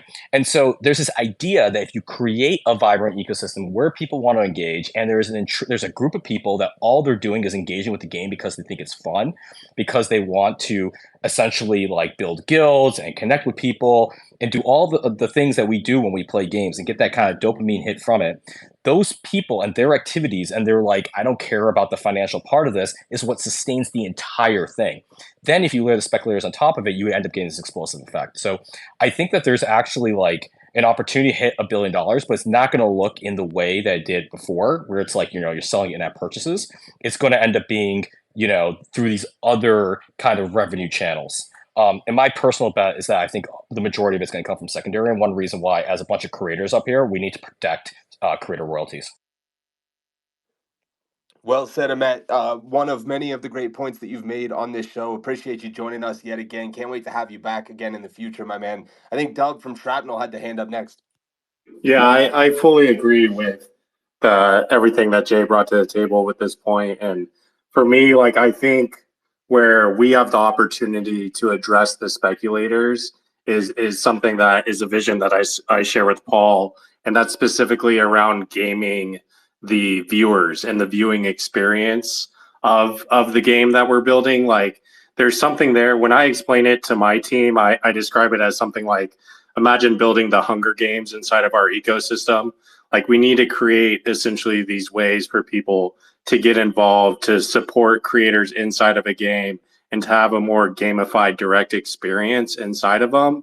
And that's going to naturally like drive the ability for speculators to have something to do beyond just buying the token and then dumping the token. They can come and buy Dub's card or whatever, and have Dub fight for them for glory and this kind of thing. And that's the future that I'm looking forward to seeing us build. Wild Paul hits us with the emojis. Paul, your thoughts? Oh god, I can't wait for y'all to see what we've been building on Wildcard for the last, like I really I can't think wait to see it, Paul, because I some of think you're the y'all. one person that's going to have something here that may Thanks, actually man. hit the middle. Jay, I just wanted you to know that when you posted that thing, Wild Kate and I both sent it simultaneously without knowing, both sent it around to the entire product team at Wildcard. We were like, fucking this, y'all. Fuck this. This is what we've been talking about. But I got good news for you. I know we've been kind of quiet on Wildcard for the last, I don't know, 3-4 months. It's because, we go through these cycles of like, having put out a big build and being out there and talking about it and then going kind of heads down again. And, once we're like fully live, those cycles will be measured in days, not, but right now, we can kind of go quiet and go heads down and be building big stuff for several weeks or even months because we're still in alpha. But we're getting close to the end of one of those cycles again, and we're going to have some pretty insane things we do have some pretty insane things that are getting shipped soon, and then the second half of this year. We've talked about this before. So first of all, I just, everything Amit said is exactly right. Anyone who was at Zynga for multiple years, like, experienced this firsthand, and we all have really good news for you guys, which is this thing that Web3 needs to have happen, and Web3 games need to have happen to achieve that kind of multi-billion-dollar value is not impossible. In fact, it's been done many times. Several Zynga games were themselves individually worth multiple billions of dollars because, those games like Farmville were doing $3 to $5 million a day in revenue. When you're doing that on, a very low cost and with high margins, you get a multi-billion-dollar business. But the way they did that, and this is the thing that, like, when I have my private conversations with Amit or with the folks on our team that were at Zynga with me and we went through these things, to us it's like we know exactly what that looks like. It actually turns out it's the same thing.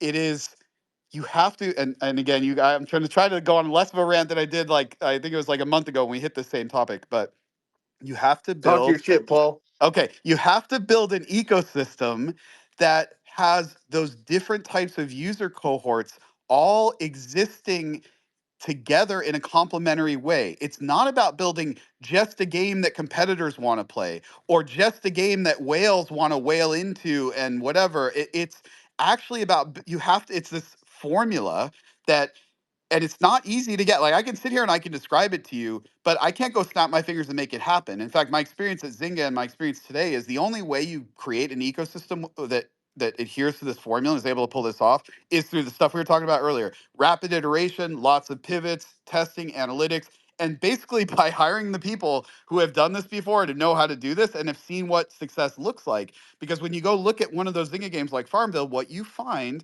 is you find an ecosystem where 95% of the people aren't spending anything.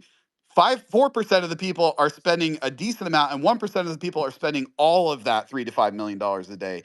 And the trick in making that happen was bringing all those people together in a coherent, collaborative way in the same game. Not building a game just for whales or a game just for the people who want to, feed their cows for free every day and maximize their energy or whatever. You actually have to build a game where all those people want to go to that same place. And like what Amit was saying, if you do that right, you end up with like these things that we used to talk about, which are like, like in the Supercell games, like all the free to play players are like the saying goes, are there to be cannon fodder for the people who are spending $100,000 a day to destroy those free to play players in their cities or whatever. In the case of Clash of Clans, like, but that's just another like kind of oversimplified way of saying that when you create that environment, you create a behavior or a set of behaviors, and this is the great news. They're all universal human behaviors.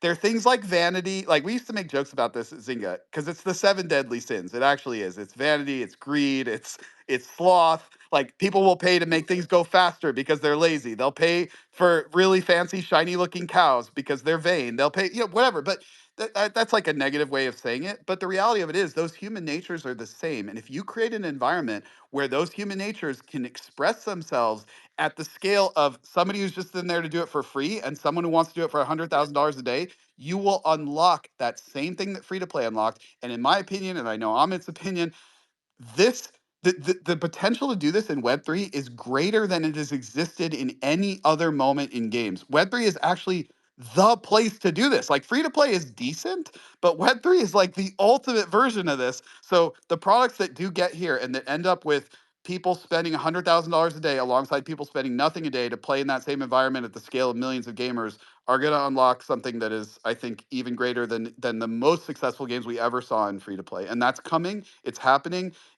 And people like Jay are sort of recognizing that this is what it needs to look like, and that these are the kind of products and games we should be looking for, the ones that exhibit those characteristics. And I completely agree.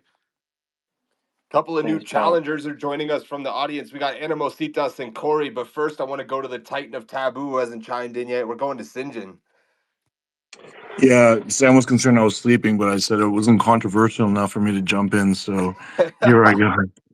But actually, I completely agree with Jay about the issue, but the solution I think is pretty much what Paul was saying, and I just want to articulate it in a kind of different way. You look at it, and if you look at it like, if you don't have that ecosystem or you don't have a framework that can introduce a role for speculators and gamers, right? And they will have different roles. And if you don't do that, then for one thing is without the speculators, you're not going to get the value that moves the needle. But I want to also say that without the gamers, you're not going to get the sustainable growth, right? That a really fun game or something that really captures you will give you. But the problem is that, what is the real solution here? Because like I didn't want to really talk about Fableborne too much about it, but like even if you're saying like we're taking a data-driven approach, and I think that really works for optimizing the game and the approach for product market fit, right? But that doesn't add anything to what the actual solution needs to be in the sense that like what are we really solving for here? And then that's the issue, right? That we're in this highly speculative kind of marketplace, and yet we know that games will ultimately move the needle if we can harness that. And the thing that we keep like not talking about, and the key thing that I think about every day still as a game designer is Axie Infinity, and that in some ways that they kind of opened up this realm that there was this possibility of having both of them there. And at first it seemed to work with scholars and scholarships, right, and guilds, right? But ultimately they ended up being completely all extractive.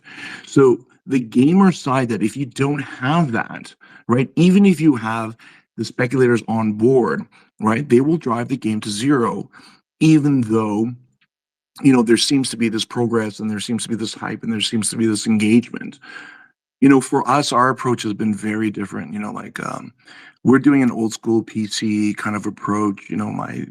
My producer, he's like 64 and my studio has like 54 and I'm 49. I'm the youngest guy on the team, right? And the way that we looked at it was that we did all these economic designs for about like 7 months because we're just looking for a solution that fits. And then we had a game for it, which was going to take 4 years. And we looked at each other and we said, what the fuck are we doing here? If the real solution lies with the economic model, right, then the gameplay really needs to reflect that. And so even when people talk about, and Amit said about layering on the economics and stuff like this, right? Like I don't think that's right. And I don't think it's about like the game itself working with economic features. I think that the gameplay itself has to absolutely be integrated in its entirety with the economic model. Now, for Paul, like that also includes like creators and the revenue and the whole ecosystem there. But he's creating, you can see with the stadium and stuff like that, with wild card and stuff like that. With that framework, they're engaged with the gameplay, not as a kind of layering, but as like a full structure. And I think where we're at right now, it's like we don't ask like, what are we trying to solve for? We're trying to like say, what are we optimizing for? Because we're using these existing like solutions and rails that we know exist, right? But they don't solve the problem. And that problem shouldn't be a choice between speculators and like gamers. It should be a solution that fits for both of them, not changing them per se, but having them in that ecosystem framework that works for truly native Web3 game design. Great stuff, Sinjin. And there's some I just awesome go ahead, go. Sorry. Jay fucking up my steez. I'm Pawn in the fucking up your comments steez, says, dude. I just had to jump in because I'm muting him. Pawn says, I have a strong opinion about the role of speculators. He says, too big for one tweet, but in summary, speculators go where speculation is possible. Having speculators because there are hundreds of engaged players is better than having to attract speculators in order to generate buzz. And then Final Dawn says, I actually agree with the point of speculators slash whales. They matter so much, especially in these games. I'm going to go to Animositas, who joined us from the audience. Yeah, thanks, Sam. I had to jump in. Paul's point and what Sinjin just chimed on with is so good. This disparity in free to play between the whales, or as we call them sometimes, the metagamers, and the typical infra gamers in those platforms is the secret unlock for Web3, right?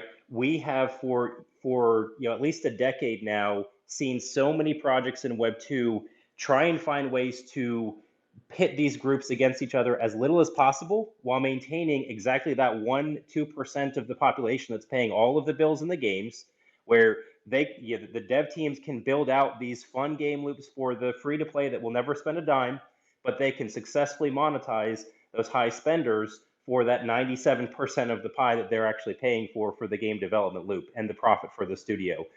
The unlock for Web3 is now we have technology that we can use to actually build out a system that puts these players not just in mild opposition, but actually supportive structures. And I think the studios that recognize this and are able to build out frameworks that allow the whales, so to speak, to play the game that they want to play, which is, yes, about speculation, it's about control, it's about power, it's about prestige and respect in whatever the game that they're playing is. If you can build out mechanics that allow them to compete at that level, and you can effectively either have them support in a positive way the players that are more interested in the free to play core gameplay loops, now all of a sudden you've turned the entire core problem with free to play on its head and made that an opportunity. And so this is why items like factory NFTs conceptually, why things like speculation, why things like one of one legendary NFTs in a particular game, there's relevance in those mechanics because it allows those metagamers to be able to play in the space that they want. What we haven't seen game studios do yet is create a game that actually appeals substantially. And I think we have a lot that are getting pretty close to it now, looking at the sector in this quarter in particular, that can bring in those infra gamers that are happy to just play the game free to play, and you can allow those Web3 mechanics to run in the background in some ways that are going to benefit the gamers much more than they ever would have in Web2 gaming land. Great stuff, Andy. Appreciate you coming up. Let's go to Jay, then we'll go to Corey. Thank you, and thanks for bringing up Corey too. I was DMing Corey on the side saying you need to drop a comment and get on the stage because Corey has strong thoughts here that I want to make sure get heard as well, sir. The point I was gonna make, and like just to zoom out for a second too, is like, yes, there's this opportunity for the speculators to feed, and I think Amit also brought up the point of royalties, and royalties are important. But if I'm looking at 5% of the money moving through my economy is what's going to make my token move, it's really still going to be hard for that to equate to my billions of revenue that I need to maintain the token. I am all for crafting economies and player owned economies and let the whales be the ones selling the things to the players. That's what we built GenoPets on 2 years ago was, and it's all live right now. And in fact, maybe ours is just not fun, but like you can create a game with a sustainable economy that should be whales feeding into cannon fodder of free-to-play players that spend tiny amounts or none. But in order to get there as a Web3 game, you need that Axie, step in, etc. moment that boosts you to the top and builds you a massive war chest and gets every speculator bought in. And that only comes from maximizing financialization in the way you put your game out to market. I think it has to be the only focus at the start, and then you can figure out what sustainability looks like beyond that. But yeah, that's my 2 cents, Corey. Yeah, sending it to Corey, then to Koji. Awesome, Sam. Thanks for bringing me up. Listen, here's what I would say is that in Web3, I think right now, I think in Web3, speculation is the game, not necessarily the game itself. And I think that's what we're realizing. That's why we look at things like airdrops and meme coins that are getting all the attention. We can rewind back to the NFT craze of 2 years ago when everybody said they loved the art. They didn't give a shit about the art. They cared about how much that was going to go up. They didn't care about the real benefit or the utility of things. People weren't buying utility. They were investing in speculation. And as long as that was going up, they were really happy with being a part of that community and owning that asset. I think if we go to most gaming tokens today, like people who are holding gaming tokens, very few of the people actually holding that token actually play the game on a regular basis. And that's not to say that that's for every game or every community, but certainly for the bigger tokens that have probably the most amount of speculation, there's very few people that are actually playing it, and that's what's driving the value of most of those tokens. So I think figuring out how we can build Web3 as part of the game, whether it's speculation or whether it's tribalism or whether it's risk reward or these kind of crazy abilities to kind of do things. I think that what the games will really rise to the top. We're so early in what Web3 gaming is and defining it right now, but I think it's going to be the games that really unlock something that's only possible in Web3, not simply an enhancement of something that's also possible in Web2. And then Jay, to your manifesto that I think Sam started to read earlier, I think there's one thing that I would point out there is that you mentioned that Web3 gamers spend hundreds or thousands of dollars a month on Web3 games, whereas Web2 gamers generally spend a fraction of that. I would say that that is true, but the Web3 gamers aren't spending, they're actually investing because they generally own something that can be sold at a later date. And so if they go in and they buy tokens or they buy assets or they spend a whole bunch of token in the game, they're generally getting assets back that carry a similar value. And so they haven't actually spent anything. They've just traded one asset for another. And so, but when we talk about Web2 gamers, every penny they're spending is going into just their own happiness for something that they're never going have no expectation of ever being able to sell or get back in some other way. And I think that's what creates a lot of the sustainability issues in Web3 games right now, is that people aren't spending, they're just investing, they're moving assets around without actually ever anything going into the actual game. Great stuff, Corey. Appreciate you joining up. Honeyland, one of our favorite projects. I know Knock feels the same way. Koji, Mr. Gon, returning from his car insurance phone call just in time to weigh in. Yeah, I'm not weighing in. I just Sam told me off mic that Paul was saying nice things about me, so I wanted to jump back in and just, if you guys could recap all of those nice things, that'd be great. But did you save money on your car insurance though? Uh, well, I got car insurance because I mean, we don't even need to go into it, but my wife had an altercation on public transit, and I was like, "That's enough. You don't need to be riding public transit anymore." So I'm trying to get her a car, but that car requires insurance. So, So would you Koji's say you making would? his wife ride the bus while Prime is over $1 billion market cap. What world is this? oh, I wasn't making her ride the bus, but she's like, "We don't need two cars." And anyway, that it all came to a head, and so now I'm rushing to try and get it all set up. Yeah, but maybe that's bullish that I'm a cheap motherfucker or whatever. Very Well, careful with his just to assets. recap, I said everything. Just put it all on parallel and put it all on Koji. Just so you know. Oh shit. All right, Well, back on topic. Koji, your thoughts on Web3 gamers versus speculators? I mean, the only thought I have is the one that I've kind of been talking about week after week, which is like, if we're doing this correctly, you have to cater to both sides of this, right? I mean, there's like several layers of games, and I would say that there's the speculation game, the collector game, and then the game. And there's like obviously overlap between some of those groups, but in order to design systems in this space, you have to design them not just with gamers in mind, although that's my preference, and not just with collectors in mind, but also with speculators in mind, and kind of adjust accordingly. Now, they don't need to be weighted equally. And I do think that if you weight things towards the game side, the rest will sort of follow. But in order for the rest to follow, you need to have systems for those people to engage with. If you're just like, fuck it, I'm going to make the best game ever, and the NFTs are going to be worthless and valueless in game, and they're just whatever, then like no one's going to care about it, right?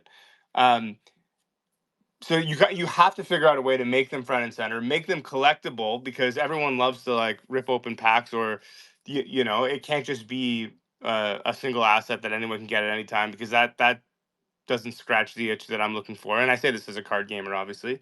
And then of course, yeah, you need to you need to drive value to the assets, and I think the value comes from users desire to own the assets, and the only way to do that is just have more users than you have assets.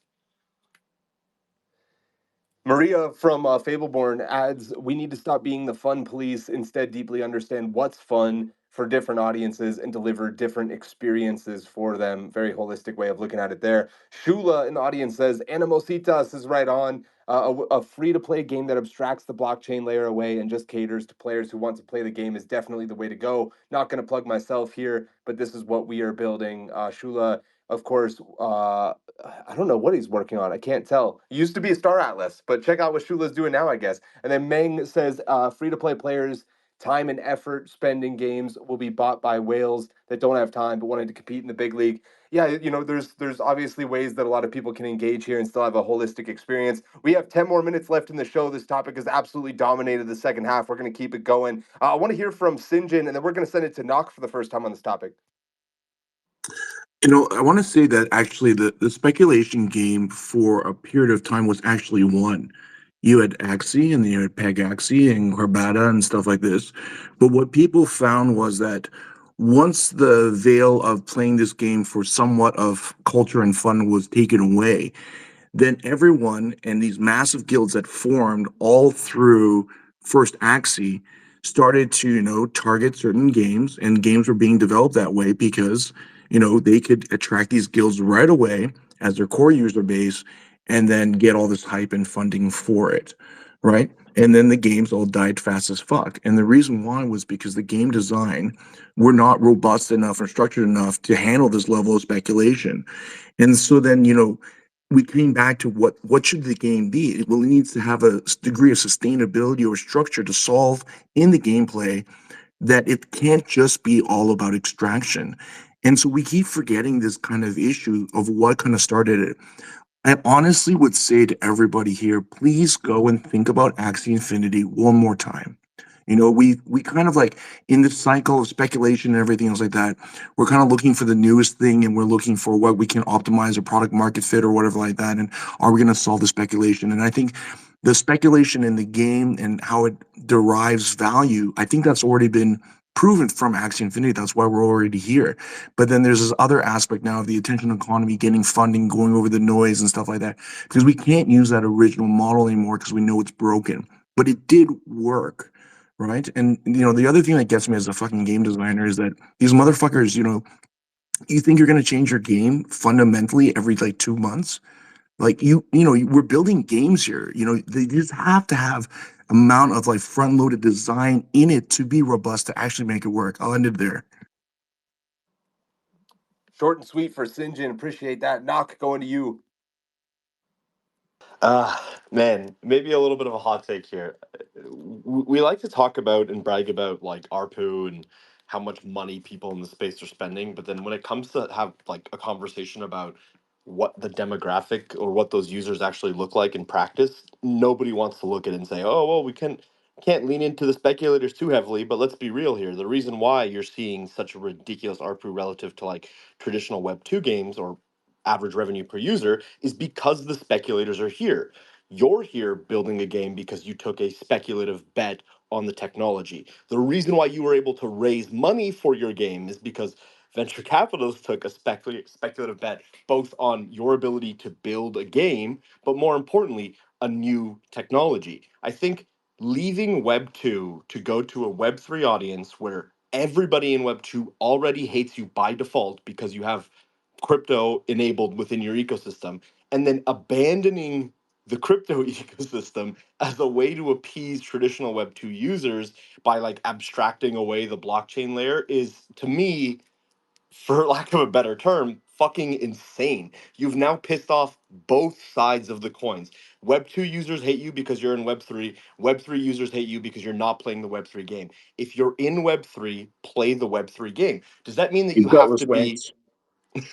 it doesn't mean that you have to be full on speculative, that you're just a straight up fucking Ponzi scheme, but there absolutely has to be asset classes like Koji mentioned within your economy that make sense for speculators to get involved without having to sink man hours into the ecosystem. Those users should be able to bring other assets to the actual players within that ecosystem who are there to play the game, both because they enjoy the game that they're playing and because they believe in Web3 technologies. I think it's ridiculous that we approach these things with like such this fever when we're talking about how much money it's bringing in and how much money I've raised and look at the revenue that we're drawing in. But the minute it comes time to talk about why that case is, we immediately walk away from the speculators. If you're in Web3, you have to accept the fact that this is still a nascent environment. Everybody who is here are early adopters of a speculative tech. We still don't know with 100% certainty that this ever does the thing that we think it might do, which is reshape the gaming industry. We still have yet to see a real massive outbreak hit in the West, at least. To the point where people are streaming this shit on Twitch and it's a top game from content creators, and you have literally dozens, if not hundreds, of people making full-time livings off of just content that they're creating off the popularity of that game. We're still not there. We're still building in a speculative era. So to walk away from speculators is ridiculous. You need to be responsible. You need to design things in a way where, yes, there are speculative asset classes, but it's not the only thing that is driving the underlying engine of that game. But you also need to make it fun and make a good game that has strong, sticky core gameplay loops so that those core users, those actual gamers, once they come in, can find a way to love the game for what it is, maybe become okay with the idea that there's crypto. The example that I use all of the time whenever I'm explaining this to people is Parallels Echoes. And the system that they've created there, you have a speculative asset class on ETHL1. They create echoes, which allow other users to build decks and to have fun within that game and the economy there. To me, that is a step or maybe the first example of a sustainable way of doing this. But if you're going to bash and walk away from speculators, then you need to stop talking about how much more money you can make or how much more money you're able to raise in the space, because the only reason why you're doing so is because of the speculators. Couple of great comments. Yap says, "Okay, Knock just killed it. You can finish the space now." And then Jaxie says, "Knock is calling it out. Pretty sure you're the MVP of Gamified, by the way." Which reminds me, we have a new topic or a new little thing that we're going to do at the end of each episode. I want everybody on the panel to vote for their MVP of the show. We're going to keep going through this great topic. I'm going to send it to Wild Paul, then maybe Jay can put a cap on it. But if you guys can also tell me who on the panel, you can't pick yourself, obviously, might be your MVP. They're going to win 60 seconds of FaceTime where they can kind of plug whatever they want, because typically we don't do, self endorsements, but we figured this would be a fun way to kind of add them in a light way. Fuck. Well, I'm gonna go with knock then because knock. So all right. I know we don't have a lot of time left. I just so that my wife, Wild Kate, she has this notebook, and it on the front of the notebook, it was a present to her, and it says times that I was right, and she loves to write in this notebook. It's like her favorite gift. If you rewind to maybe the first game of five, I think I've been most consistent on this topic than any other topic that we've ever talked about. I remember telling this story really early on, where like when we first launched Wildcard as a Web3 project, and we launched our Discord, and I suddenly had thousands of people showing up, and I was like, what the fuck is happening? Like, I'm so not used. I didn't understand it. I was like, we haven't even put up a website. Nobody knows about this game. How do I have thousands of people in a Discord already, like super excited about this? So I started to try to get to know those users. And what it felt like to me is like, I put up this house and people started knocking on the front door right away and wanting to come in. And I was like, okay, yeah, great. I hear you're really excited about, come on in. Let's talk. Why are you excited about this? Like, I haven't even showed you the game yet or whatever. And they're like, because I want to acquire an asset that can go up in value. And like to me, it was shocking. I was like, I okay, are you at the right house? Like, I don't know. That's not a thing that I've ever had somebody walk in, like as a game developer, walk into this product or house or community I'm building and say to me. But and then I was like, there was this moment of crisis, like for me and Kate and the team a little bit. We were like, are we supposed to tell these people they're in the wrong house? Like I'm sorry, that's not what we're here for. Like, and I just turned to Katie. I was like, no, I can't do that. I'm more like Walt Disney. Like, if you're here and you want something from me as an entertainer, like I'm gonna figure out a way to entertain you. I'm not gonna kick you out and turn you outside and be like, sorry, that's not what we do. You're like, okay, then that's who I'm entertaining. Like, sure, great. And but I knew from the first moment that couldn't be the only people that came into this house. Like it had to be that they were then living alongside of and having a great time at this house party together with the millions of other gamers that I also needed to build for. And this is the part where I just like there isn't a silver bullet, but what Sinjin said with that word roles is exactly right. I just the good news is I at that time I was really worried. I was scared. I was like, "Oh fuck, are we going to have to do a thing here that I've never done before? Is this going to be have to be so innovative and so inventive that like we're having to create a brand new way of designing games?" And I was scared for like the full first year of building in Web3 that was the case. But I'm here to tell you, it's not actually. It's the same thing we did in free to play. We already solved this problem. We already have a brilliant set of people in the game industry who did this, who figured out how to balance a game that has a role where somebody's spending $100,000 together with a game where somebody's spent. It's not some brand new thing, and that's the best news ever because it's again, it's not easy, and there isn't a silver bullet, but you'll know it's working when you see the first game or product where the people who are playing at that $100,000 day level together with the people who are playing the free, and they're both doing it for fun. But to do that, like there are all these lessons we learned while building it, Zynga. You can't let one of those roles win, which is kind of what happened with Axie, like Sinja was saying. Like they let that speculator role overwhelm what they were doing entirely. And so you had a bunch of people who were coming in and guilds and whatever and spending all that money, and what you didn't have was a game that like millions of free to play people just wanted to play with no other reason. And so that got wildly out of balance and it didn't work at scale for that reason at that time. But it will work at scale. This is not something that is like unproven. It's happened before. And I just, our job is to bring those roles together and to have them all be there for fun. Also, they can be there for speculation. That's not a problem. Those people who came into our house at the beginning and said that's what they want, that's great. It turns out, I just, one little story. We were having a conversation with a money person several weeks ago, and this money person, this money person represents a giant private equity firm or whatever. It is this young guy, is the son of somebody else, and he owned a very famous sports team that I'm not going to name. And we asked him, like, why is that a good investment for you and for your for your firm or whatever? And basically his answer was like, well, it is a decent investment. It turns out if you're good and you pick the right sport team or whatever, but basically his answer was because it's fun for me. Like, that's like, it's really fun to own a sports team and I get to go to these parties and I get to, like, and like, so that's a more fun investment for me than, like, buying Pepsi stock or something like that. And I was like, oh my God, you're a gamer. You're gaming this, like, thing, but to you, like, buying the sports team is your buying, an asset in a game, and like that. But it's the perfect analogy here. That's exactly what we're talking about. There will be people in the most successful crypto games that we see that are doing that, and yes, they are speculating, and yes, they are spending a ridiculous amount of money, and in the back of their head they're thinking, I might be able to get this thing out, which is much better than the people who spent $100,000 in Farmville with the knowledge they could never get that money out. That's why this is the most powerful place for this, but they will still be doing it for fun, and our job is to bring all those roles together.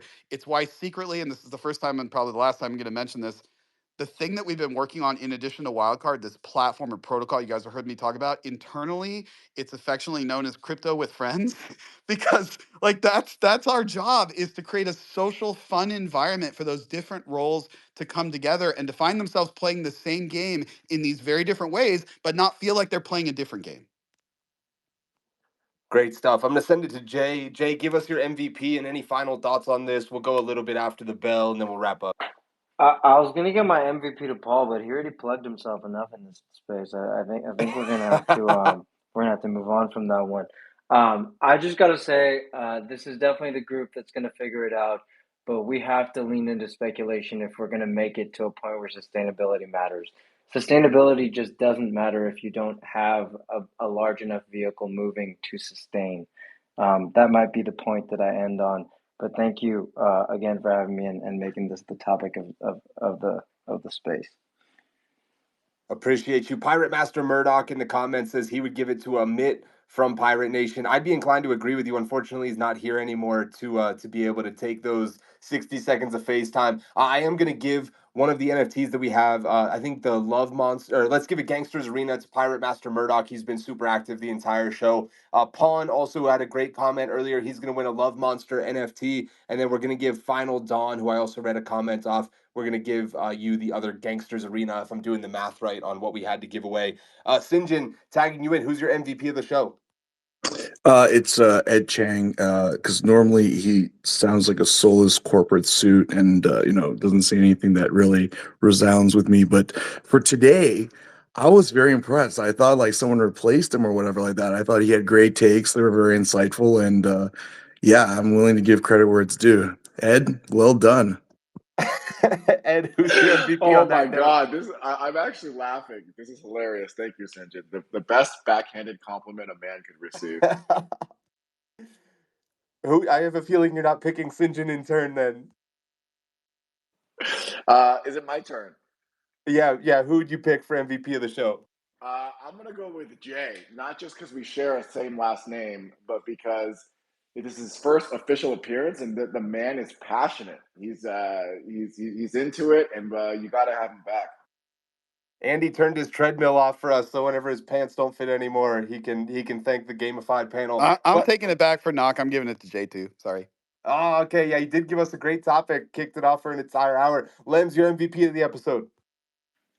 Man, you guys rugging me. I was going to shout out Jay because he just did this whole topic for the second half. We had other topics lined up, but this was actually such an interesting discussion. I was just a fly on the wall listening to back and forth. Shout out Jay for coming up with this, bringing it to us, and yeah, being able to talk about it for the last hour.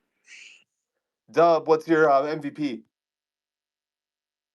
Bro, I'm the MVP. I don't get it. Why no one's voting for me? I'm playing 3 games. I'm launching an enlistment and having meetings while handling Gamified here. Freaking, I deserve it. Someone give it to me. All You're right, never Koji. gonna get a dub. Yeah, not like that anyway. Koji, what's your pick? I'm gonna pick Sinjin for negging Jang. Plus, I wasn't here for the majority of the episode. Uh, or Paul for giving me compliments that I didn't hear. My favorite kind. God, dude, Koji is so bought and paid for. Jerry, over to you. I love all you guys. I love Jay, but the clear MVP here is Paul because well, it would be Amit if he stayed for 2 hours, but Paul just fucking answered so many of the questions that this industry has, and people always go like, "How do we fucking solve this?" Paul talked about how to solve all of them in 2 hours, right? And like people need to go back and listen to everything that Paul and Amit were saying because a lot of those answers are those two guys are working on. Dub would be my honorable mention because he's great. Yeah, dude, I low key need to re-listen to this entire episode. I get so caught up sometimes reading the comments, getting the next ad read ready, all that stuff that I miss a lot of the gems. Corey and Annie, I don't know how much you guys listen to the episodes, but would love your perspective as well. Corey, who's your MVP of the episode? So my MVPs are going to be either Sinjin or Wild Paul because those are the only two that I don't really know that well on this panel. Pick one, Corey. What's that? Pick one. Yeah, well, my reason is those are the two that I want to like me more. All the other guys I already know, so I'm trying to get in their good favor. So I'll take Sinjin and Paul both. All right, Annie, your thoughts? Yeah, I was gonna pick Koji, but as a lizard, I already know how to save 15% on my car insurance, so I don't need to hear more about that today. I'm gonna go with Sinjin though, because look, the backhanded compliments are great, but my ego can't handle that, so I gotta vote for him to make sure I'm not next on his hit list after Ed. Fantastic points across the board. I'm giving it to Jay. I think Jay had the most votes, and he gave us a absolute banger second half of the show. Jay, what are you gonna do with that 60 seconds of FaceTime, man? What do you want to plug? Yo, the Geico plug at the end. Fuck, that was too good. That made the space for me right now. I just got to plug that, you could build a really good game out there. And in fact, if any of you aren't walking, we make the joke all the time that I walk, but I never walked till I had Juno pets. Reality, making this game made me walk more. Me and another 20, 30,000 people that do it every day. I don't know why people play this game for 2 years, quite frankly. People just bank their steps and play Juno pets. We have massive changes coming to our economy, purely focused on coming back to the thing that I know how to do well. I have launched and listed multiple billion-dollar tokens in my history in Web3, and that's just something that we need to return to our roots for. That's why I wanted this topic to be a thing. So yeah, if you're not, get the game, bank your steps, walk around. You'll probably appreciate a little bit more. Maybe your wives will too. Spend a little bit of time touching grass, even when the market's not down. And yeah, come check it out. Thanks for having me. Are you pitching So buy Steppen? Genopets. Like Steppen? You know what? You don't even need to buy Chill, them, bro. Paul. You just need to walk. Like you just got to play the game. Banking steps, getting energy is the alpha, and you'll see where the reward comes. We're so grateful for you, Jay, man. I hope you're back soon. Thank you. Appreciate you, brother. Absolutely great having you on the panel. And of course, Avalanche, not merely a participant, but a pioneering powerhouse in the blockchain universe, collaborating with some of the most electrifying entities in all of esports and entertainment, with partnerships that span strategic synergies like TSM Blitz, and of course, Korean esports with the Titan T1 to the nostalgic nuances of MapleStory. They're not just part of the game, they're leading the revolution, making monumental moves that meld the magic of gaming with the groundbreaking technology in Web3. Thanks to our sponsor, Avalanche, the official blockchain and Gamified. And of course, reload, regroup, and rally as we salute Shrapnel, the strategic superstar spearheading the pulse of Web3 gaming. Starting May 23rd, Shrapnel shoots into a spectacular 72-hour skirmish where participants can pursue prowess, power, and prizes in the dynamic dance of destruction and deal making. It's time to test your tactics and tenacity. They are the architects of your arenas and the guardians of your gameplay. Our sponsor, the official game of Gamified, it's Shrapnel. And before we power down, let's spotlight Stardust, the stellar scaffold of Gamified. Don't miss the latest cosmic creation, Stardust innovative user acquisition tool. Stardust is dazzling more gamers than ever, capturing hearts and headlines at a cost that's nearly cosmic dust. Stardust transforms this dream into a reality by precision, targeting the perfect players of your platform at just the right moment. So keep your games gleaming and your player counts climbing. Let Stardust sprinkle its stellar secret sauce on your strategies, supercharging your success success. Huge thank you to our sponsor, Shrapnel, for being the official infrastructure of Gamified. And of course, all of our incredible panelists, even the ones that didn't win MVP votes. You guys are all what makes this so special. And of course, the audience that makes it worthwhile for us to gather and have these mind-melding sessions in public. A huge, huge, huge shout out to everybody listening, contributing in the comments, giving us a retweet. Of course, Sinjin, Dub, Mr. Wild Paul, Jay, the MVP #1, Knock, Corey from Honeyland, Jerry, Animositas, we had Ed Chang, Koji, etc. Appreciate all of you guys tremendously. We'll be at Consensus for episode 69. Nice. And I'll see you guys in real life, where we will not be doing anything that number has to do with. We'll just be doing Gamified in person. And love you guys. See you soon. Love you too, Dub. You're always the MVP in my heart. What? Bye. WildCon. Oh, Wild shit. card. WildCon.